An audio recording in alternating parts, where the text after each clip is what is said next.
Hey, welcome all to the July 16th, 2025 Environmental Quality Commission meeting. This is an in-person and virtual meeting with Environmental Quality Commission, EQC members, city staff, and members of the public. We will do a roll call. I'd like to introduce staff and EQC members present. In the room, we have Chair McKenna and Commissioners Angel, Headley, Hill, Hernandez, and Kissel. Vice Chair Meyer is absent. Staff present is Sustainability Manager Rachel Launder. Ms. Launder, would you please provide instructions to the commission and members of the public on how the meeting will proceed? Sure, thank you, Chair. So right now I'd like to share our process for public comment. We have public comment cards here. And if you'd like to make public comment on an item not on the agenda, we'll call for that at the beginning of the meeting, and then we'll call for public comment for each of the items after the presentation. Our public comments are typically 3 minutes long. And once again, if you're in the room, you can grab a card here. If you're online, you can raise your hand by hitting the button either next to your name or at the bottom of your screen, depending on what type of device you're on, or you can push *9 on your phone and then we can unmute you. So that's what I'd like to share for now, and I'll return the meeting to you. Thank you.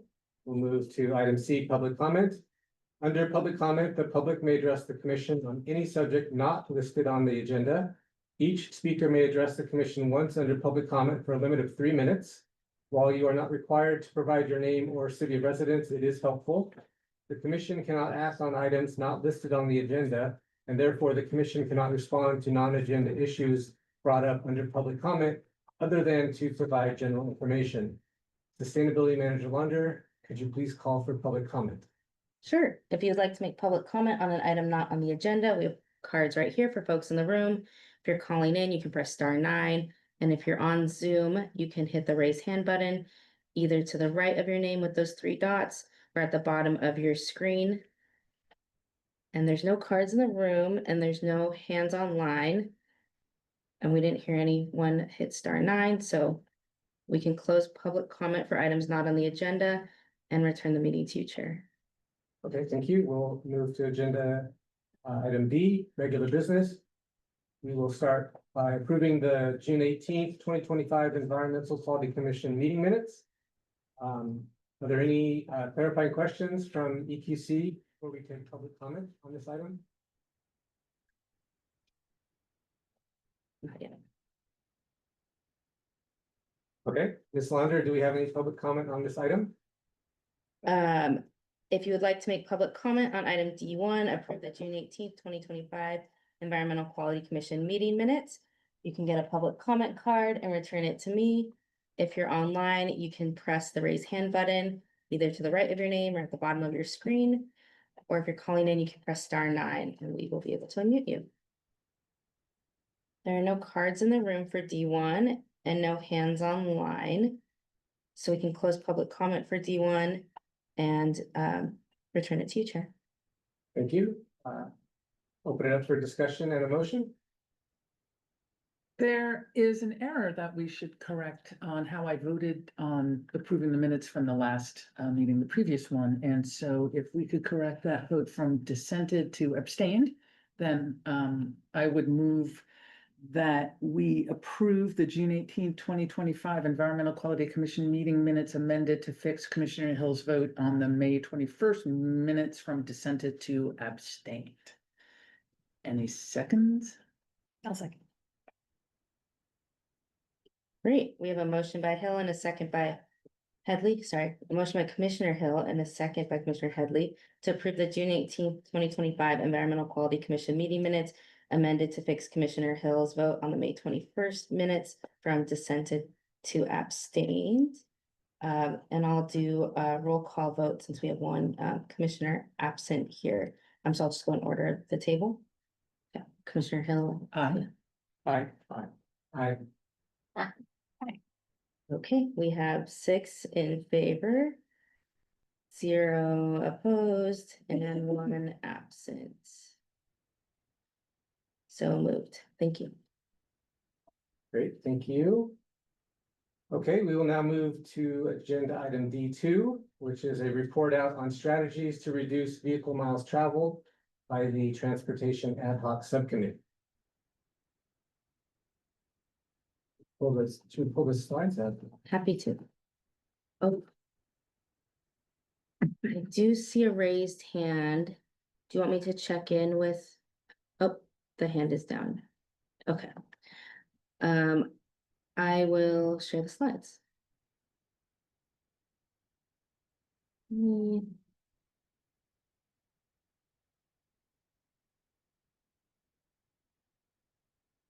So I'm sharing them from our agenda packet so I can make it full screen since they were in PDF. Let me just hop to it. In here.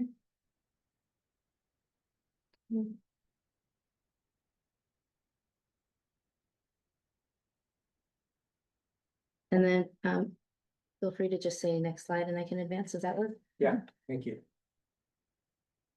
Okay, so the subcommittee consists of Commissioner Headley, Vice Chair Meyer, and myself, Chair McKenna. So thank you for the opportunity to present to you this evening. Just some overview, talking about CAP strategy number 4, which is to reduce vehicle miles traveled by 25% or an amount recommended by the Complete Streets Commission, 25% from 2005 levels. Our goal as a subcommittee was to work with Complete Streets and the planning commissions to develop, implement, and communicate programs that support transit, bicycling, walking, and rolling to reduce vehicle miles traveled. And just a sort of explainer on VMT, obviously refers to vehicle miles traveled. And it's a metric that accounts for the number of vehicle trips generated and the length or distance of those trips. For transportation impact analysis, VMT is generally expressed as per capita for a typical weekday. And we'll talk a little bit more just about VMT as a metric. Next slide, please. Under CAP strategy 4, there are 10 sub actions. And just kind of highlighting a few. One is to implement the transportation management plan, which is a goal to build multimodal transportation networks. Following the transportation demand management requirements, which is really a way to make land use decisions to enable developments that limit the amount of needs for vehicles, single occupancy vehicles. Infrastructure goals to sort of align bike and pedestrian infrastructure with other public works projects that are happening. Making sure that we're following the guidelines of the housing element in ways to also think thoughtfully about our vehicle miles traveled. And then another highlight is just working with CCAG, the City County Association of Governments, which is more of a regional body that plays a big role in creating a robust public transit infrastructure. Next slide. So just talk a little bit about sort of the state level, AB 32, which was the Global Warming Solutions Act of 2006, which set a goal for California to reduce our emissions to 1990 levels by 2020. There were some follow-on bills that came from that, SB 375, really sort of developed these authorized metropolitan planning organizations to work. They're sort of the organizations that are focused on transit in a metropolitan area. So in our area, that's ABAG and MTC, the Metropolitan Transportation Commission, I believe. And then SB 743 was another bill that came, and it really sort of set a precedent or set a rule that when land use planners are looking at developments, to use VMT as a metric in studying the transportation impacts of a development, as opposed to the sort of past method of using level of service, which was more of a metric that looked at sort of the driver's perspective of traffic, and VMT was determined to be a better metric for understanding the sort of environmental and sustainability impacts of a development. And looking at the VMT data, it can be a little bit confusing. We're trying to reduce our VMT by 25%. But the data that we use from the state shows a 2005 baseline of 352,000 miles per day in Menlo Park of vehicle miles traveled. So if we want to reduce that by 25%, by 2030, we want to get to 264,000 miles per day. But if you look at the numbers from the state, it actually shows that we are at 124,000 miles per day in 2023. And there was some methodology change in how they compute VMT. But in 2023, but even if you go back to 2022 and 2021, the numbers are still artificially low. So that's one thing that will sort of come out of this is understanding those VMT numbers and making sure that we have the right metrics in place to really track our progress towards our goal. And there could be other methods of measuring the impact of vehicles on our city. There's another data set called Replica, which uses anonymized credit card purchases and mobile phone tracking to sort of look at where people are going, how far they're going, what they're getting when they're going there. And that data is updated every 6 months. So it's a very sort of robust and real-time sort of data set that, may not be the answer, but it may be something to look into as another way to sort of look at this overall goal of getting people out of their cars more and onto bikes and walking to the places that they need and want to go. Next slide, please. It's freezing on me. Okay. Well, I can just talk. There we go. Yeah, so just in the research that we did, we looked at different studies and reports. RMI had a report, Drive Less, Live More. It just talks about the history of this car culture and the decisions that have been made around car culture and single family homes and how, unintended, those have cost society pollution, money, and lives. And if we can somehow reduce the how much we rely on single occupancy vehicles, and we can reduce the amount of vehicle miles traveled, just by reducing that number by 20%, we can avoid 6,000 fatalities a year, close to $260 billion in vehicle fuel and maintenance costs, and a significant reduction in our greenhouse gas emissions of 2.3 gigatons, which is basically eliminating all of the US emissions for 4 months down to zero. And then what also came out of that was just this idea that we can't, if we want to meet our climate goals, which is to be at a 1.5 degree limit by 2050, it's going to require the United States to do their part, and their part is to reduce transportation related emissions by 45% by 2030. So just getting all of our cars or a large percentage of our vehicles from internal combustion to electric is not enough. We have to also reduce VMT in the process. And there's projections on how many actual electric vehicles will be on the road. But for this study, even if there were 70 million EVs on the road, we would still need to reduce emissions by our vehicle miles traveled by 20% to stay on target. And NREL, the National Renewable Energy Lab, estimates there will be 30 to 42 million electric vehicles on the road by 2030.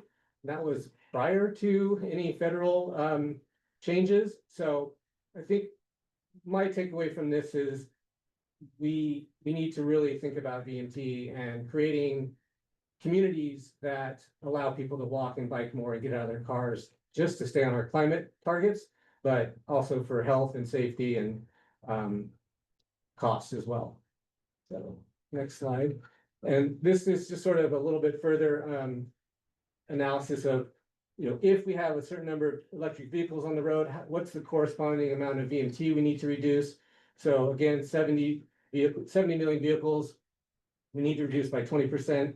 And the numbers again are projecting much lower than that. So we to stay on target with a realistic amount of electric vehicles on the road, you probably really need to think about reducing VMT by 35%, to stay on target by 2030. And that's just an intro of sort of the VMT history and some thinking on behind it. And then Commissioner Headley will take Vice Chair Myers' section and her section, and then I'll finish it up. All right, so we had 3 focus areas. And you can see which climate action plan item they're linked to. So let us continue on to the next one. So this is Vice Chair Myers was the lead person behind the low stress, high safety bike and pedestrian network. And I know he's missing not being here today, but I will happily step in for him. Okay. So this is some additional context about the bike and pedestrian network. So as many people know, Menlo Park lacks a connected, low stress, high safety network. There are critical sidewalk and protected lane gaps that really limit safe access for all users. One big thing that's happening is on El Camino Real. So if you all have biked recently in Palo Alto, Mountain View, Sunnyvale, they've put in protected bike lanes in a nice long stretch. And I biked on Monday night. They're doing a ride in Palo Alto on El Camino every Monday at, I think, 6:30 in July. And it was really extraordinary to be biking on El Camino. Now, we also know the cities north of us have plans to also have protected bike lanes. So Menlo Park will be a 2-mile break in this nice long stretch of protected bike lane if we don't take action. Some additional context is that about 10 years ago, Menlo Park, let's see, the city council had held a study session to provide direction on the El Camino Real corridor study. And that study, you can find it all online. I'm happy to share links if needed. Included significant public outreach in 2014 and 2015. And at the city council study session, there were 26 public comments, the vast majority supporting safe bike lanes and El Camino Real. And that mirrored the results of the report from the consultant that did the study. And in that city council session, direction was given to staff on next steps. So there's been a lot of support for a long time. And I think today what we're doing is picking up the ball on one of those things and trying to move it forward. So you can see here is that the community survey data emphasize the need for safer crossings, separated bike lanes, traffic calming, particularly for students, seniors, and Caltrain riders. And there's just a few other things that we're lacking, but we also wanted to know that there's been, a lot of regional partners that the city has been partnering with, and many programs and recommendations have been underway under the guidance of the Complete Streets Commission, including the Safe Routes to School program, the Vision Zero Action Plan, and Slow Streets program. So I think we have been making progress, and we have some additional ideas that we want to throw into the hopper. Okay, so these next couple of slides we pulled from the Vision Zero plan, and it shows the number of collisions that happen. So on average, 1 person is killed and 5 people are severely injured every year in Menlo Park. Yeah, and the latest data there is 2021. And then on the next slide, you can see the geographic. Those are specifically from bike and pedestrian. Yeah. Related. Yeah. On the next slide, you can see the geographic distribution.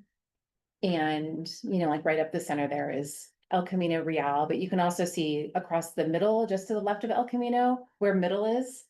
And we've made big progress on Middle, having, no parking there and the bike lanes, which will soon be protected. So it's nice to see that those changes are happening. And I encourage anyone who wants more details, the Vision Zero plan is quite detailed.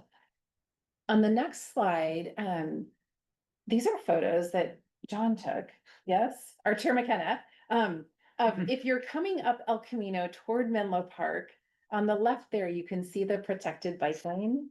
And then what happens after you cross Sand Hill, you can see it kind of veers to the right. And on the next slide, you can see if you look really close, it says bike lane end.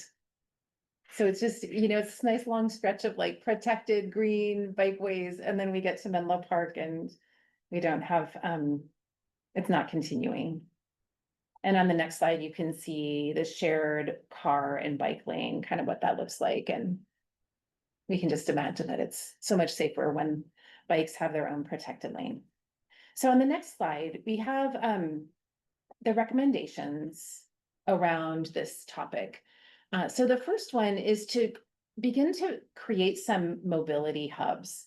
So one of the big challenges when we are thinking about public and active transit is what they call the last mile problem. How do you get from Caltrain to your final destination? And so if we were to create some mobility hubs, including active and micro mobility, so this could include like bike sharing or scooter sharing or the shuttles, anything like that. Just making it easier for people to like get off the train and then get to where they want to go. Hopefully easy, fast, inexpensive. The next recommendation is to prioritize bicycle safety on El Camino so that we can have a nice continuous travel between Palo Alto and Atherton. And we've had a lot of conversations with members of the public who've been, actively involved in creating this in other cities. And one of the recommendations was to prioritize the link between Sandhill to Middle Ave, to start there with a quick build sort of approach. And it's not on these slides, but I have some more details here. So if we were to do this quick build strategy, the idea here is that it's fast and cost effective. In the previous slides, what they used were they call it quick curb channelizing systems. So those are the things in the lane to, in the bollards to protect the bikes from the cars. And then they have been using in Palo Alto, and I got to experience on Monday, these 2-stage bike turn queue boxes. So if you're going down like a busy street and you need to turn left, you don't have to cross over like 3 lanes of traffic in your bike to get in the left lane and then go. So you essentially like go forward and then there's a box and then you turn your bike and then you cross. So it's kind of a 2-step process.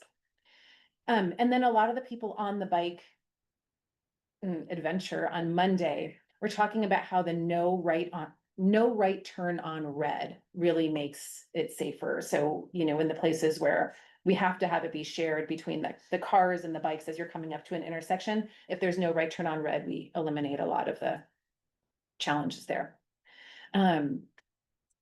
So there were some other specific things. I don't know if and this is kind of a staff question, do we need to do a study session with city council to do next steps? And there was also a recommendation around applying for an encroachment permit from Caltrans.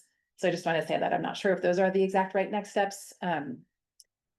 But those were some recommendations from the community. Let's see, in terms of bullet 3, this is just recommendation to continue to act on past public input to make all of this stuff happen. And I know that the Complete Streets Commission has been doing a lot of work there. So we're just kind of like uplifting and supporting, like, yes, we want this from a climate action plan perspective. And then we would love to have more around e-bikes done because, they're happening. There's young people going very fast on the road. There's a lot of education, I think, for both the bikers as well as pedestrians and people driving cars to create that more safety.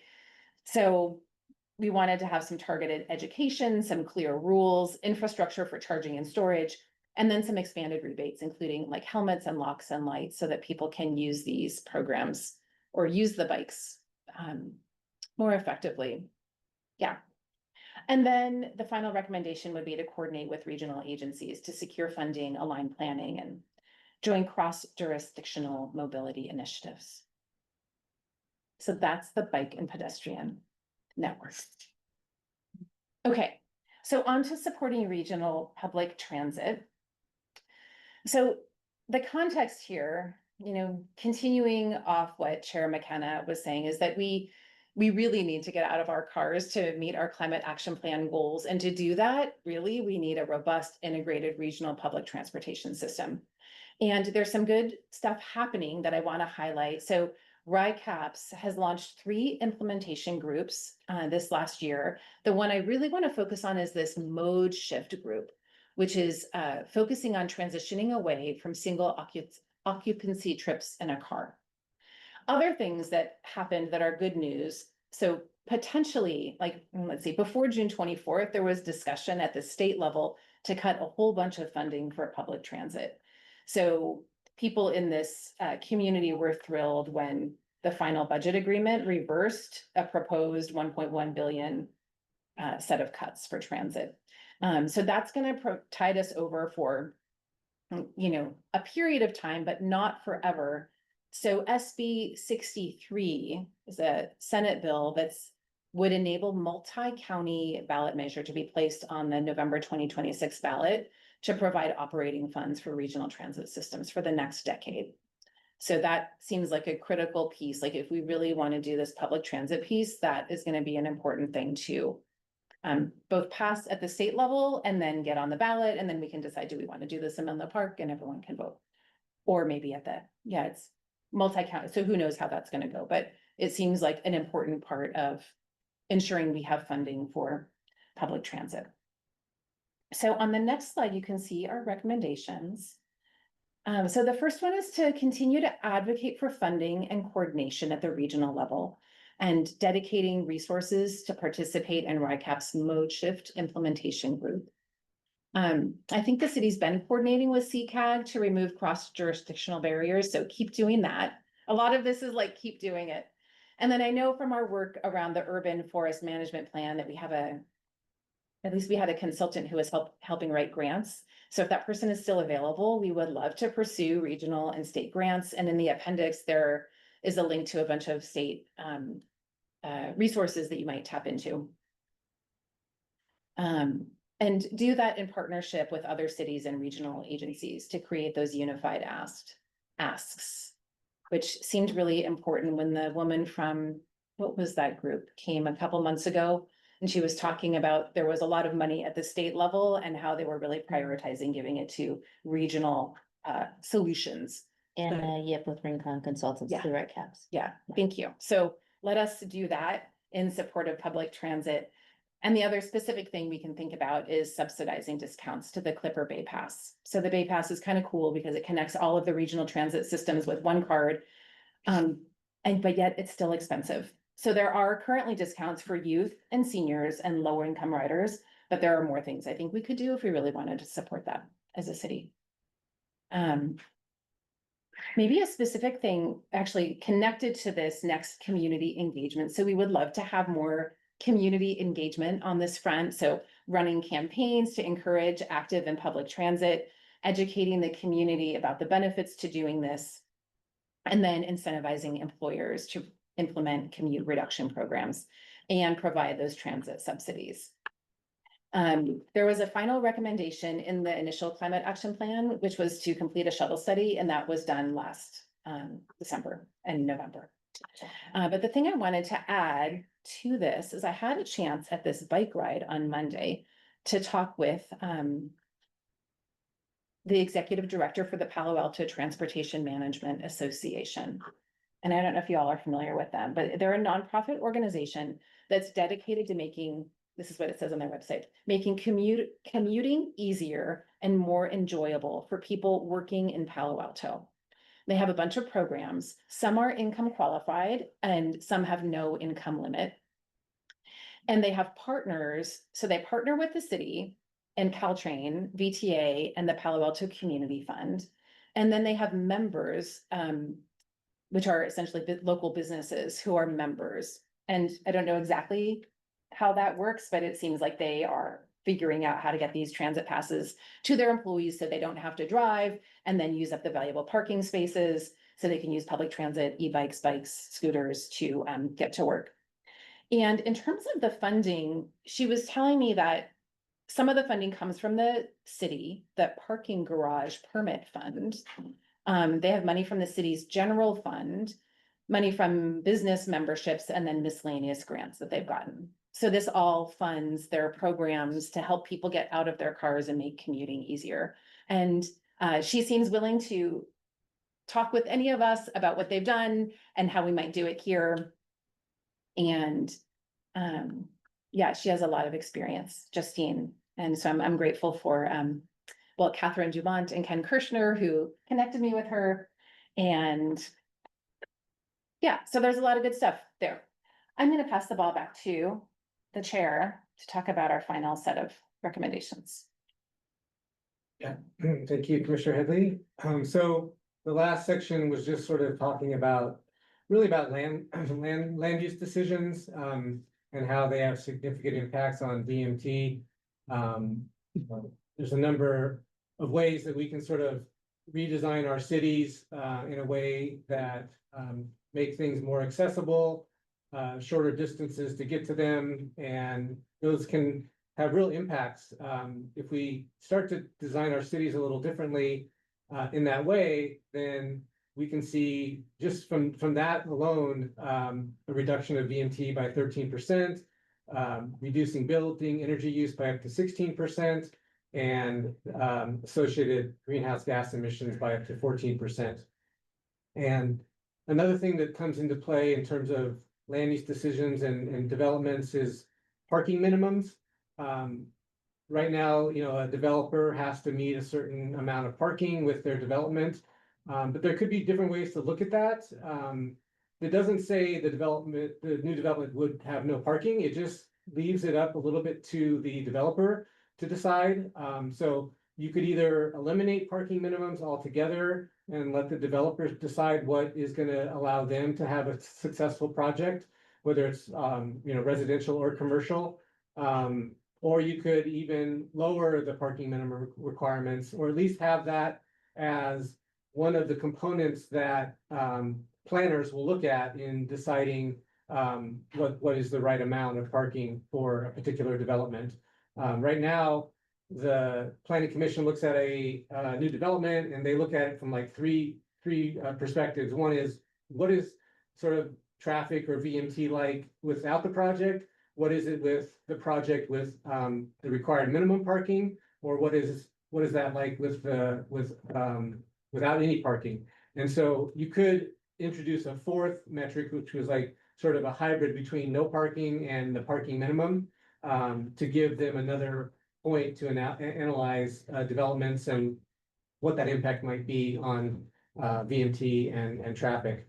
And then just sort of an overarching kind of idea behind this is this concept of a 15-minute city, which really is a way to design your cities so that where you live, within a 15-minute walk or bike ride, you can get to, a vast majority of the things that you need on a daily basis, whether it's your office or your school or your grocery store or your bank, those types of things. Just looking sort of forward to what is the future that we want to have that will allow for that, and understanding that those sort of changes, take years to sort of get to where we want them to be, but you got to start somewhere. So next slide. So we just looked at sort of two different pockets, downtown and Bellhaven. And just kind of looking at downtown, it's an ideal location in and around downtown, I should say, around the Caltrain station. That's really an ideal place to develop densely, because if you do that, you have a lot of people living there. If you can also develop dense office space, being careful not to create some sort of, or further create the imbalance that we have now with housing and commercial space. But, just building up densely near transit, near amenities, allows people to stay out of their car more often. Obviously, there's still going to be a need for some vehicle transit, but you can sort of thoughtfully develop in those areas, then it can make a difference on VMT in particular. So just making sure the zoning's right in those locations, having a balanced mix of businesses, really, like, it's a city priority to have a vibrant downtown. So this sort of works towards that goal. The more vibrant the downtown is, the more people that are living there and working there, the less need they have to go elsewhere for whether it's community or amenities or entertainment, et cetera. And then also just in line with sort of our other recommendations, making sure that there's a good bike parking infrastructure in downtown. And then the next slide, just kind of looking at Bellhaven, and understanding that that community does not have all the amenities that it needs to on a daily basis. So looking at ways to bring a full service grocery store to Bellhaven, pharmacy, making sure that or thinking about restarting the farmers market, which had been subsidized by Meta, but then that subsidy went away. The farmers market has gone away. So looking at ways to restart the farmers market, possibly subsidize it so that the goods and produce there that are available there are available at an affordable rate or price. Possibly looking at the EJ element funds that have been set aside as a way to get that started again in again, in an attempt to bring food and services to the Bellhaven community. And there are some community gardens in Bellhaven right now, but they may not always serve the community in the best way. So just making sure that the Rotary that's currently operating that program is serving the community in the best way. And then maybe looking at ways that some of the businesses in and around Bellhaven, East Palo Alto, maybe there's programs to enable working with that community to get more people the opportunity to both live in Bellhaven and live within or work within walking distance. And I think, as it pertains to Bellhaven, it really is important that the community is engaged to listen to their needs, their wants, and work from that point of view. So this is just a list of sort of the recommendations overall, and we can share and talking about this, but again, just looking at the BMT data, making sure that is the right metric to use, understanding the numbers to make sure that they are giving us the right metric in sort of tracking our goals and our progress.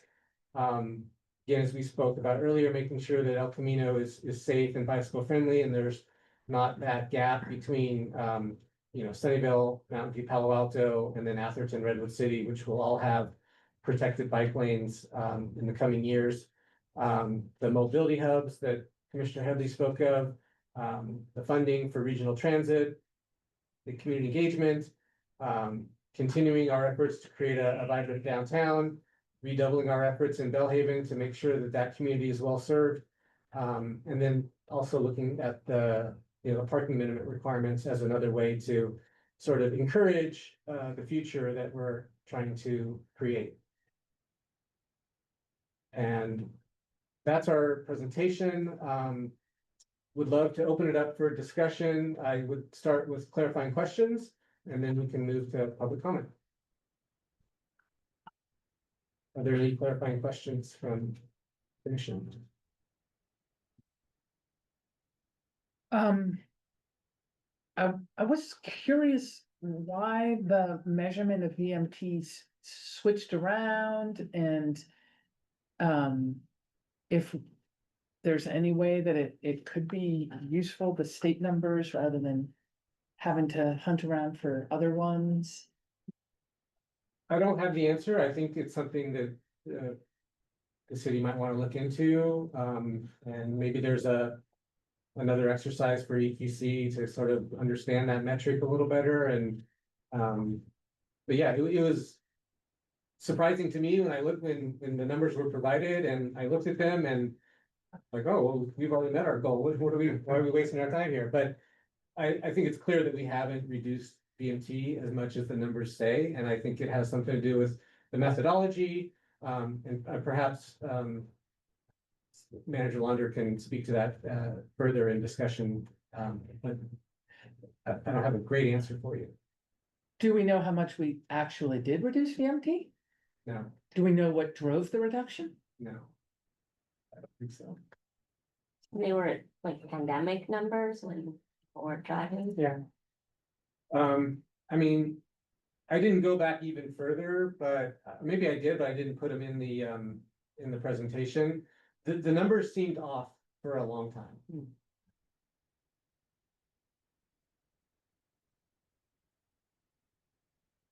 Did the state numbers trend one way or another, were they flat, we hope they would have? I did not look at state numbers, just mental flood. Or no, I mean the state. You were saying there are two data sources, is that right? Oh, no, I was just talking about it's the Caltrans highway data that's provided, and it breaks it down by every city in the state.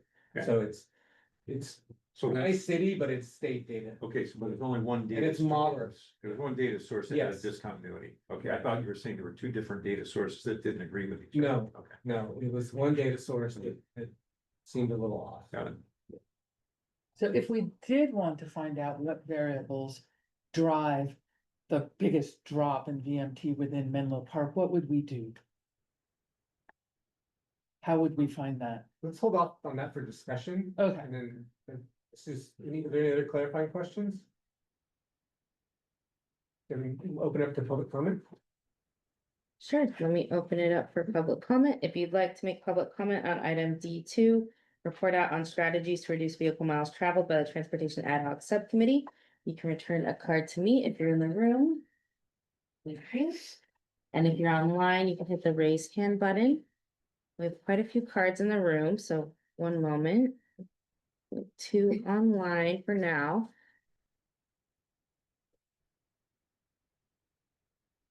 Okay, we have 5 cards in the room and 3 online. So 8 total as of now for item D2. Report out on the VMT strategies. So I'll start with our first public comment card. Sally Cole, you'll have 3 minutes. And I'll share my screen. Thank you. I'm Sally Cole. I have been the chair for the streets for 3 years and now vice chair for 2. And I just wanted to address the approach being taken by the subcommittee, transportation subcommittee, as discussed tonight. I think we need to take a little bit, hit the pause button and take a step back, because honestly, so much of the work here overlaps with the work of the Complete Streets Commission.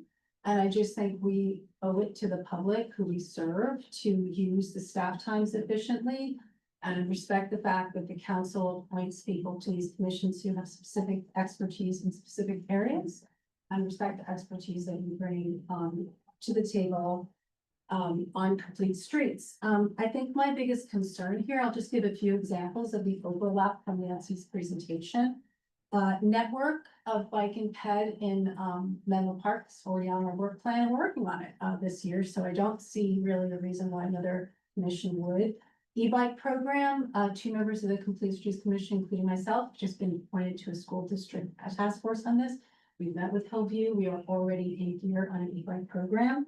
El Camino Real is something that we spent hours on with our neighboring cities and are working on as well as a commission.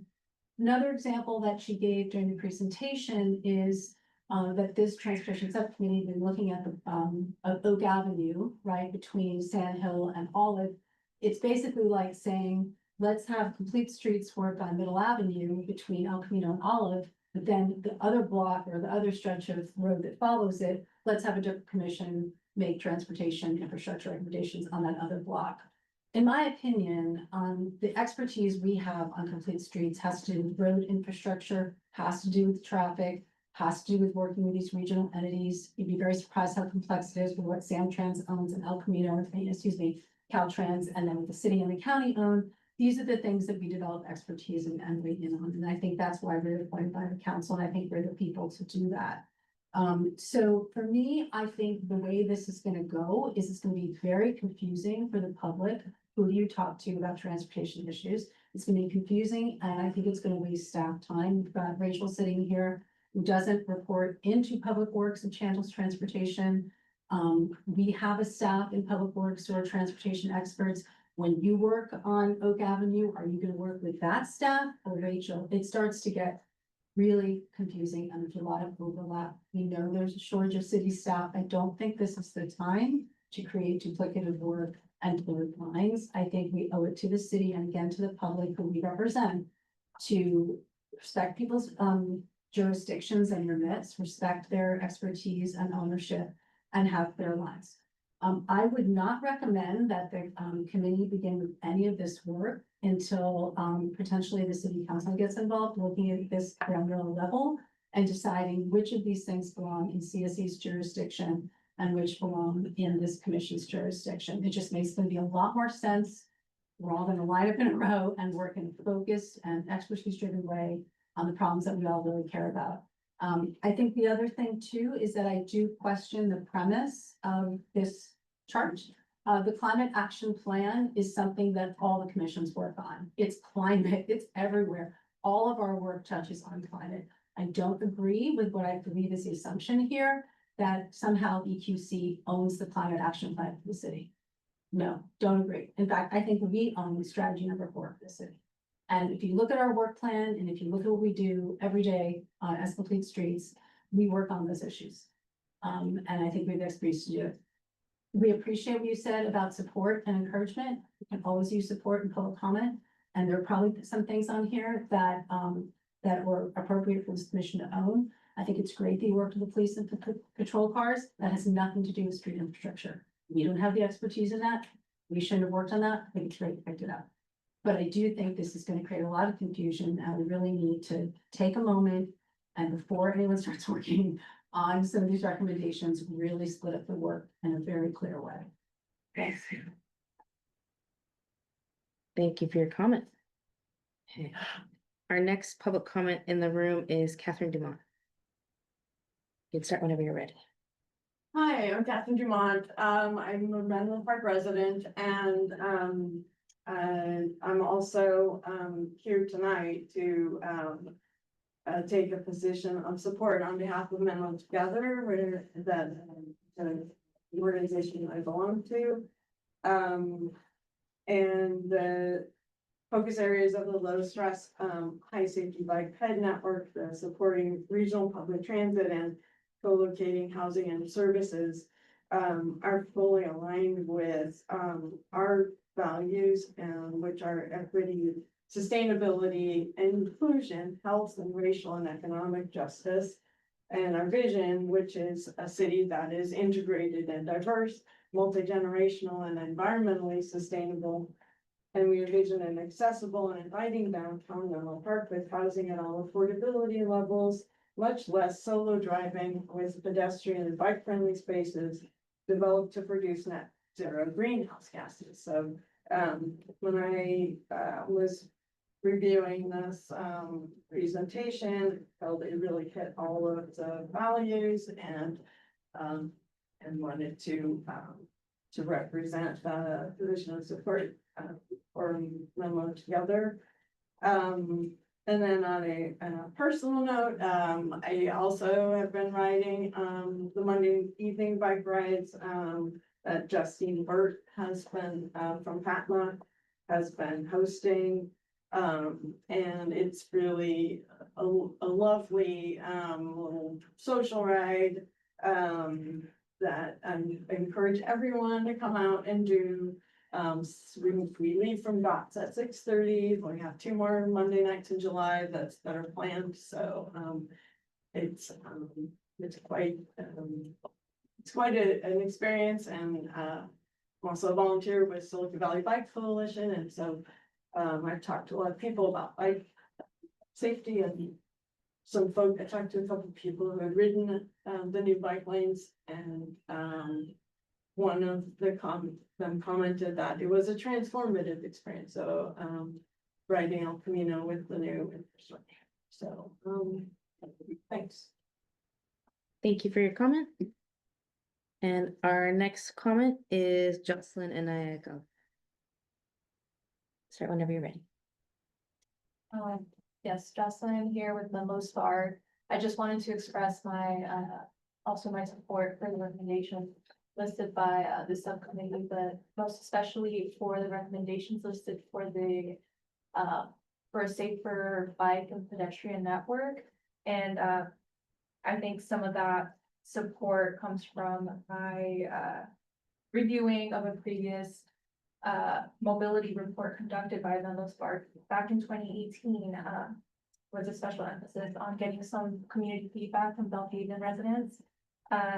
Survey had 95 responses, but there are 70 of the responses were done in person, which allowed for some robust feedback to be given and listed to supplement the results. And many of these comments, which are translated from Spanish, And so, results showed that, in addition to improvements to transit, sorry, safety improvements to bike lanes was actually the most favored, option among 6 options for improvement preferences.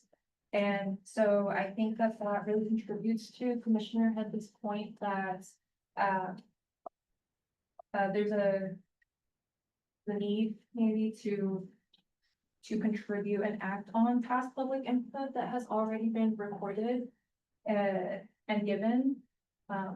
And some comments that were included in this feedback was, so, and these are paraphrased, but I do not feel safe on a bike, requiring me to drive across town.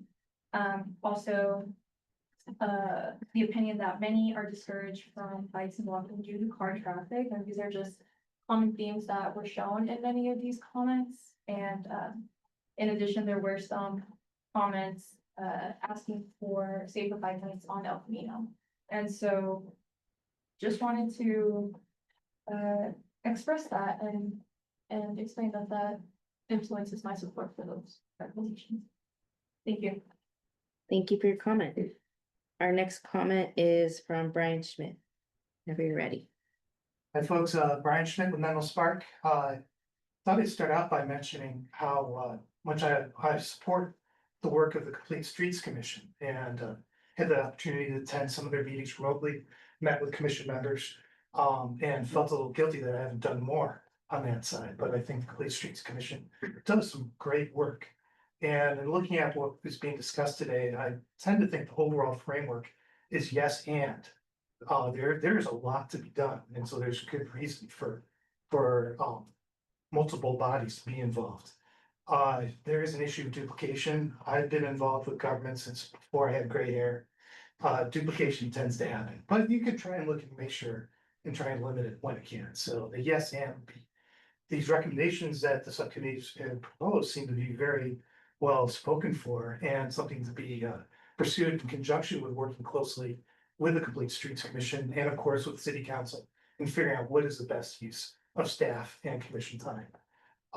And a good example would be El Camino, which is, we're in a position, an enviable position of having neighbors that are ahead of us now.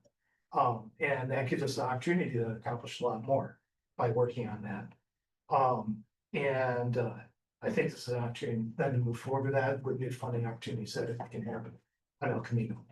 I also wanted to mention that this is more of a general comment, but just that e-bikes are a revolution that wasn't really known in 2020 and are happening right now.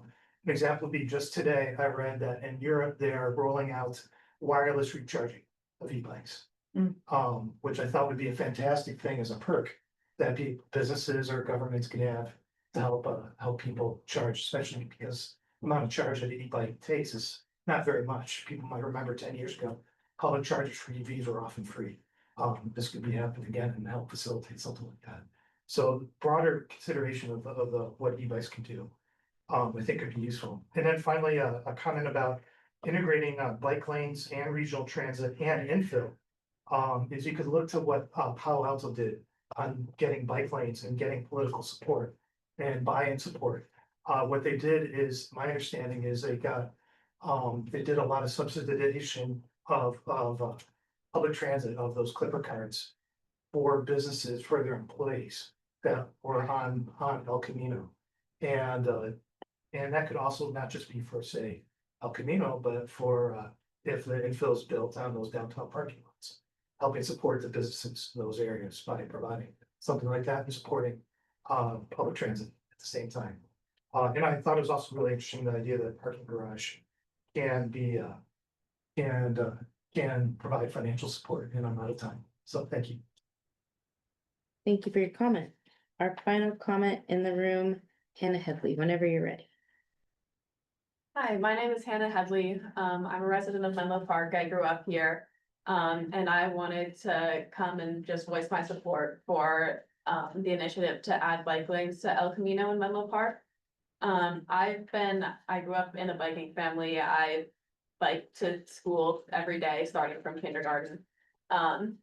And So I've been around here a long time and I've been witness to the improvements that have been made over that time. And it really is amazing to see like the bike lanes and the green markings that have like come on the road, especially in recent years. But biking on El Camino has always just sucked. Sometimes like when you're just biking around as a teenager, it is the most convenient place to bike. And obviously there are no bike lanes there in Menlo Park. And when you're biking on the sidewalk, it's really stressful because you're watching out for pedestrians. And when you're crossing like streets that intersect with El Camino, you're constantly checking over your shoulder to make sure there aren't going to be cars that are coming from El Camino and whipping onto those streets. And there's a lot to keep track of, and it feels really dangerous. I know I have one friend who lives in the Willows who in elementary school would bike to Oak Knoll. And that involves crossing El Camino and being on El Camino for a time. And when she did this between the ages of like 7 and 11, that is just like a really stressful spot for a little kid to be. And now when I was in high school, I was biking across El Camino the opposite direction, from Warren West Menlo Park to over there where Menlo Atherton is. I also opted to there was a part of El Camino that was used for me to be on where I didn't have to kind of take a detour through downtown Menlo Park. And that was also just like, it is the most stressful part of the ride. And when you have kids that are used to biking to school but have the experience where it is scary, then as soon as they have access to a car when they turn 16, they're going to want to use that a lot more. They're not going to want to bike anymore because they think that it is a terrible experience, which sometimes it is. So yeah, that's all I have to say. Something to think about. Thank you for your comment. And we can move to our comments online. We have 4 hands raised. So I'll start with Kevin Rennie and then go to Meredith Berrigan Bailey. So Kevin, I'm gonna allow you to talk and then ask you to unmute. And you should be good to unmute. Go ahead when you're ready. Okay, can you hear me? Yes, we can. Okay. Dear EQC members and staff, my name is Kevin Rennie from the Willows neighborhood. I'm speaking today as a private citizen. I applaud the subcommittee work on this to start to achieve the VMT goals set out. More specifically, I strongly urge action to improve safety on El Camino, as other commenters have brought up, through the quick build, pedestrian and bicycle infrastructure to address the climate change alongside the broader lack of connectivity, low stress mobility network in Menlo Park and our neighboring communities. Climate change is the greatest public health threat of our time, exacerbating chronic illness, mental health challenges, economic hardship, especially for children in low-income communities, as such in Bellhaven, who is part of our community. Here in California, we are already experiencing widespread impacts from extreme heat, drought, wildfires, coastal erosion, sea level rise. These changes are accelerating, and the most vulnerable communities bear these risks of health and safety concerns. By the mid-century, California will face longer, more intense heat waves, diminishing snowpack, and more severe wildfire seasons. Coastal communities will be hit by flooding, which we've already seen in Menlo Park, infrastructure damage, while the marine ecosystem suffering from warming, acidification, and loss of oxygen. With that, Menlo Park still lacks the connected bike, high safety pedestrian network with the majority of sidewalks with sidewalks and protected bike lane gaps that makes traveling extremely dangerous, especially for students, seniors, and transit riders. Community surveys have repeatedly emphasized the need for safer crossing, separated lanes, and traffic calming. Meanwhile, the infrastructure remains unclear, unsafe for walking, biking, and other forms of micro-mobility options, despite the growing demand and availability. With that, I support all the findings and work as previous comers have to get this to work together and have a solution move forward on this collectively. I yield back. Thank you. Thank you for your comment.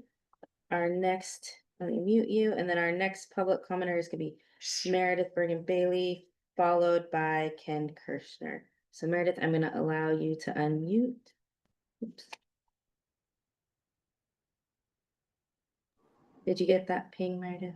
I did, thank you. Good evening, commissioners and staff. I'm calling in as a private citizen who's very, very supportive of efforts Menlo Park can take to reduce vehicle miles traveled. Our 2030 goal is 18,000 miles. Whatever the actual numbers might be from past years, that is a stunning reduction. And we really need all hands on deck to make this happen. I think we need to make sure that our community is aware and involved. I am wondering if there's a way to publicize, first off, the goal of reducing VMT, and then secondly, publishing some sort of annual update that indicates how Menlo Park is doing in that reduction. Seeing that progress might be compelling to community members to alter their habits and potentially contribute toward a shared goal. I think that e-bikes really have a potential to help decrease our VMT. However, I think Menlo Park does need to develop a really comprehensive e-bike program that stresses education, the rules, secure storage so that people feel comfortable parking their bikes in the community, and to ensure that e-bike users, including minors, have proper guidance and support. Thank you for all your work on this. I yield. Thank you for your public comment. Next, we have Ken Kirschner, followed by Adina Levin. So you should be able to unmute now, Ken. Yeah, I'm here. Great, whenever you're ready. My name is Ken Kirschner, and I'm a resident of Allied Arts. I'm part of a local team advocating for safer, more connected bike infrastructure in Menlo Park. Last month, I made similar comments to the Complete Streets Commission, and I see these as complementary and overlapping since the benefits are multifaceted. I want to thank the EQC subcommittee for your leadership. I'm here to support the proposal for a quick build protected bikeway on El Camino Real between Sand Hill and Middle Avenue, a short 0.4 of a mile stretch that could have an outsized impact on safety, connectivity, and climate goals. We're hopeful this project can be included in the 2026 capital improvement plan through regular order, so the city can move forward without waiting for Caltrans full repaving, which isn't scheduled until the early 2030s. By reducing VMT and improving safety, this project would strengthen placemaking and local economic vitality. Protected bike lanes support neighborhood businesses and build community. We've seen it firsthand in our informal Monday evening group rides, leaving each week at 6:30 p.m. from GOTS at Embarcadero, riding south to Arrastradero and back. Along the way, we've stopped at Happy Donuts and Cecilia's Mexican restaurant in Palo Alto, places that benefit when people feel safe biking to them. This segment is also essential for families. A safer Middle Avenue El Camino crossing can be critical for students biking to Oak Knoll, Hillview, and St. Raymond's, as well as for the growing number of residents at Stanford's Middle Plaza, just steps from El Camino and served by ample underground parking. Thank you for considering this quick build opportunity to create a more vibrant and accessible El Camino. Thank you for your public comment. And our final public comment online, Adina Levin, when you're ready. All right, you probably can't hear me because I am muted. Hang on for a sec. No, we can hear hear me? you. We can hear you. Yeah. All right. Yeah, don't change it. Fantastic. Thank you very much. And Adina Levin, Menlo Park resident, and for disclosure, I had served on the Complete Streets Commission until I termed out, and I'm also serve on MTC's Policy Advisory Council. So I pay attention to the public transit from a regional perspective and with the nonprofit Seamless Bay Area.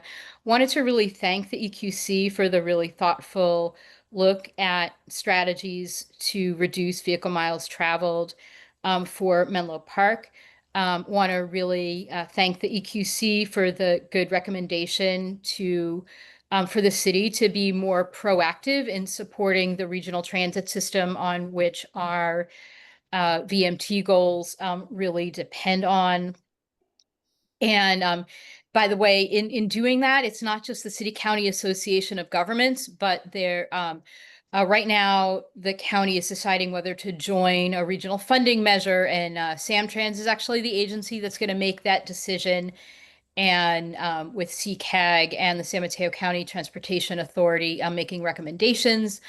I suspect that Menlo Park will not be able to make a recommendation in time to affect that decision in early August, but this is something where individuals that are paying attention can play a key role in speaking up about how important it is for us in Menlo Park and in San Mateo County to participate in a regional measure that will help keep Caltrain running, help keep BART running, and help keep transit running around the region, without which we cannot make our VMT goals. Also want to be thankful for the recommendation for the bike ped network, including and especially our missing segment on El Camino Real. About a decade ago, the city spent $1 million on a study that recommended bike lanes, and then the city decided to wait until Palo Alto and Atherton took action. Palo Alto has taken action. Atherton is about to take action. I also was on the ride that was described by other members trying out those lanes in Palo Alto. And I think it is like now is a really good time for the city of Menlo Park to move forward, and for commissions with the EQC and potentially the Complete Streets Commission to be stepping up and working with the city council and staff and bringing forward recommendations. And glad to see the recommendation on the relationship to housing, and not least would hope to see a Transportation Management Association brought forward as a recommendation. This is a strategy to pool resources and help reduce driving. And I think I'm out of town. Thank you. Thank you for your comment. Okay. We have no more public comment cards in the room or online, so we can close public comment and return the meeting to you, Chair. Great, thank you, and just a warm thanks to all the public commenters. I really appreciate everyone's input. I just want to also, we have a variety of commissions in the city, and I think they all touch on climate. I mean, I can think about Parks and Rec and grass fields. I can think about Complete Streets and safer bike and ped, safer bike routes, and think about the Housing Commission and the Finance Committee. They all have touch points on climate, and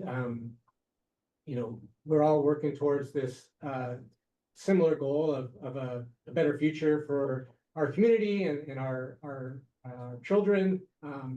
So I just want to express appreciation to all the other commissions. I think our presentation as a subcommittee was really just to introduce some new ideas, but also uplift a lot of the work that's already happening.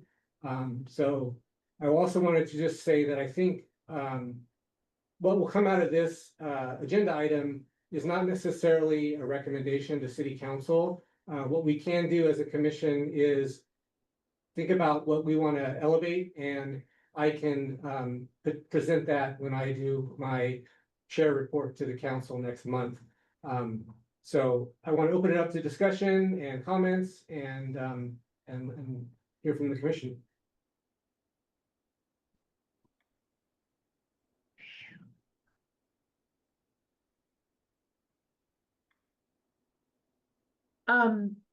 I was wondering if you would quickly recap the discussion we had when we formed the transportation subcommittee, and to maybe remind everybody in the room what the initial impetus was.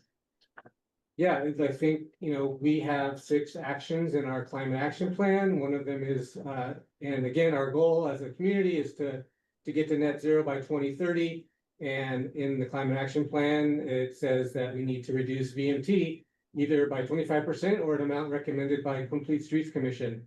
And so our subcommittee was sort of put together in a way to look at what are some of the things that are either contributing towards that goal or some other areas that might need to be elevated, or some new ideas, such as this, quick build for a section of El Camino. So the goal really is just to evaluate that target and see, as a community across the city, how do we best get there? Thank you.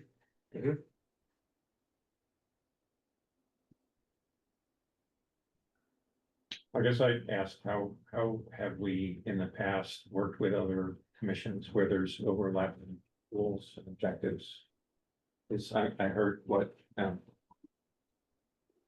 we could do is go to the city council and ask for guidance. Are there other mechanisms, or are there different approaches for division of labor and responsibility? Commissioner. Yeah, I have some thoughts on that because in talking with Vice Chair Cole, it seems like, and please correct me if I've got it wrong, it seems like the Complete Streets Commission is a bit more actively involved in making those programs happen. That hasn't really been the case for the Environmental Quality Commission. And I don't really know anything about the context of that, but the EQC has been like, hey, let's make recommendations to city council and, advice to staff. But we've not really been an implementing body. And I don't think we're recommending that we become an implementing body because we don't want it to be confusing for the community. And we recognize that we have limited staff resources, so we don't want to be pulling things in different directions. I think our intention here is to uplift what we've been hearing from the community and our own research on how we can best get to the VMT goals as part of the climate action plan. And I think our hope is like, okay, so if there's this stream and there's this stream and it comes together, and then we can just have like, wow, there's a lot of public support, like, let's make this thing happen. So that was our intention. I hope I worry that our presentation has left a bad feeling with some members of the Complete Streets Commission. And I just want you to know in particular that that was not our intent. And our intent has always been to partner and to uplift and to support and do what is best for the community. I'm appreciating your clarification that we're not an implementing group. Yeah. Can I say something, nor are we? Yeah, no, okay, all right. Okay. That it seems to me that one of the discoveries, if I've understood from what you said, one of the lower level discoveries is that a couple of the important things that city council decided to do have been are now ready to be done. And so it's exciting to think that not only is city council going to hear from Complete Streets, but they're also going to hear from EQC that the time is right for El Camino and the time is right for like the mobility spacing on, networks. spacing on the other one. Yeah.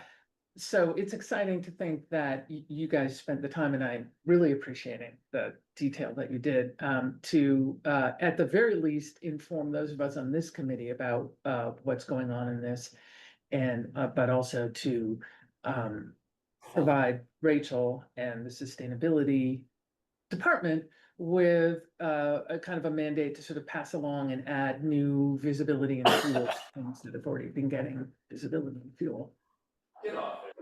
Yeah, I think we all know that climate solutions have co-benefits, and reducing VMT doesn't just reduce emissions, it also creates a healthier community. We have these safe bike lanes and better safety. It just, being on a bike brings people together more than being in cars. So there's all these intersectional co-benefits that I think we're all sort of working towards. And if anything, I hope our recommendations would reinforce recommendations that other commissions are making, such that council hears it even louder and understands that this is what the community is asking for, and is able to confidently direct staff to allocate resources to those, whatever those measures might be. Yeah. But we have talked about ways to work with other commissions. There are some challenges with that in terms of just timing and Brown Act and whatnot. So But I think there's always opportunities for us as commissioners to make public comments at our fellow commission meetings. I've done that a couple times, and it's a way to sort of share out what we've talked about in our meetings, because, you know, everyone has a limited amount of time and we can't attend every commission meeting, every council meeting. But if there's something important enough to us as commissioners, we can go to those other commissions that sort of related to what they're working on and share our thoughts and ideas that way. So back to how does this get communicated? Because I thought at the outset, these recommendations were gonna go to the city council. And I think what I heard from Sally was some concern if they weren't aligned or they were different. Are we sending mixed messages to the council, and who's responsible for making those recommendations? And I say this in the context of another topic that have brought up in the past about getting community engagement and outreach. We talked about, like, how do we get more feedback? And I posited at the time that many of the commissions probably have that same challenge.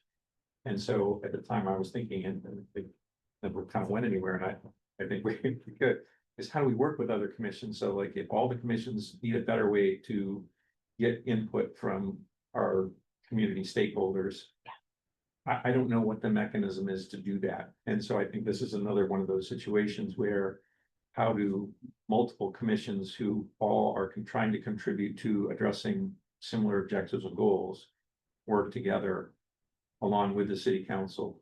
And I don't know what the answer is, but I'm just wondering, have we done any cross commission initiatives in the past? And if we developed mechanisms for engagement and recommendations when multiple commissions are involved? Would you like to speak to that at all? Sure. We explored it last year during the work plan development process. And it could come up again this year in our work plan development process. There's been some past examples of where there's been joint meetings. I think Commissioner Hill was able to share, you know, from her experience in the Audit and Finance Commission. There's a couple of challenges. One, you know, we've talked about is like the logistics of the Brown Act and timing and all of that. But the second one is even like what to agendize and who's speaking to it and at what level are we speaking to it and how much time does it take us all to prepare behind the scenes, and what do we want the outcome to be? What sort of, you know, direction are we looking for? I think traditionally how commissions work is staff delivers a presentation for an item that's set to go to city council. And so the commission provides a really important place to deep dive into the topic, and council can, you know, learn from the commission's recommendations and ask better questions and make a more well-informed decision because they can trust the expertise of the commission. And so when it's kind of, you know, a different approach with the work plan in this past year where the EQC has, you know, elevated a lot of ideas, which has helped kind of, you know, start conversations across staff, but there's not really a clear way to bring those to city council since they're not agendized, they're not necessarily part of the city council's work plan, even though it may be under kind of the city council priority of climate action. So it's a bit of a gray area, and it does leave us scratching our heads a little bit about how do we, you know, make sure the time is valuable for everyone and that the expectations are met where, you know, the outcome of the discussion might not make its way up to city council.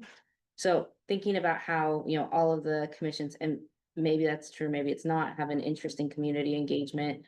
That could certainly be maybe a topic that comes up with the groups. I mean, I actually agree with John. If you think about, you know, it's a goal, but Fleet Streets is involved, EQC is involved, even if it's just research and trying to figure out, you know, our role in helping address those climate action plans. The Planning Commission, the Parks and Recreation, everybody has a piece of the puzzle. The question is on those initiatives where multiple parties could contribute, how is the leadership and coordination managed among the commissions, or do each commission just provide its recommendations to the city council, and the city council then adjudicates how to take the input from multiple sources and determine the relative priorities? I think that's my understanding. And then direct the various city staff folks on what to work on. I just don't know what the mechanism is to deal with that. Well, isn't it also for a mechanism around our work plans, right? So our work plan goal number one, provide feedback to staff and advise the city council on climate action plans, strategies number 1 through number 6. So we're on the hook to provide advice to council on strategies number 1 through number 6. So they're gonna expect to hear from us on that. At the same time, obviously, they're gonna expect to hear from Complete Streets in much more detail on number 4. So I think this is just sort of built into their way of, running the city, which, it's a big city. I'm Yeah. sure that We're not that big a city. May I offer two other thoughts? Please. So in the cap, there's a column for like the lead department, and all of the cap 4 ones are public works. And so I have very little coordination, as the public commenter mentioned. And so when we see that, we see kind of sustainability as a quarterback with the climate action plan, but many of the projects and initiatives don't live within our department. And so we kind of do some of that higher level, like, hey, here's our GHG reductions for this year. That's not quite cutting it, Public Works. Can we look at how we can, let's see what we can do. Can we help you apply for a grant? That sort of thing. And so it's very high level, the support. And so that's kind of what I would offer for this commission is when thinking about like advising around looking higher level at the bigger picture of our emission reductions and kind of where there's areas that haven't seen as steep of reductions year over year. So is it correct that then each commission who has some voice in the climate action plan provides to the city council today their assessment on all 6 elements of the climate action plan? No, I think we're the Expectation on only, part of city council to do that. I think we're the only one that's charged with all 6. I mean, there's no point in charging, the planning commission with all 6. Cause they got another job to do. So if I understand you, then Rachel, in the climate action plan for each of the 6, the city council has it designated one commission to be the lead on each of They have those. a designated department. Oh, a department. Yeah. So, okay. Yeah. And so then the departments have their designated commissions, like Public Works has the Complete Streets Commission. And so projects that they're managing go to the Complete Streets Commission. It's like the Public Works staff working on transportation delivers the presentations to CSC. CSC is able to make recommendations, and then those are brought to city council when staff brings that project to city council. And I think I'll say like EQC probably has that expertise on certain areas of the climate action plan that other commissions don't, but I think to Vice Chair Cole's point, like every commission is thinking about the climate action plan when they're making decisions. And it's a city document and it's a goal that the city has, it's a city priority. So maybe there's a little bit of just having faith in our other commissions that they understand the urgency of the climate situation and the city's goals and that they're factoring that into the decisions that they're making in their areas of expertise.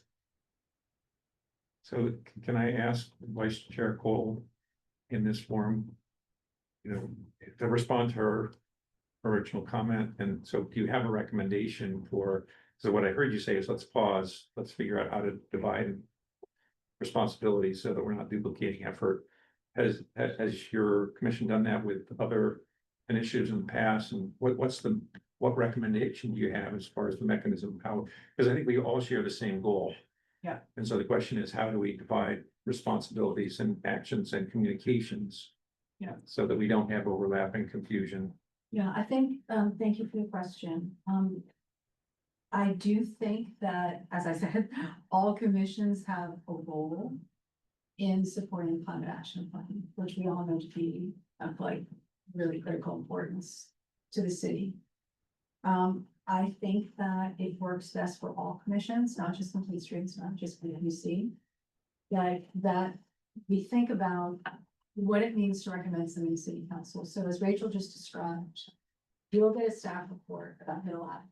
And that's informed by the city engineers and the city's experts in transportation.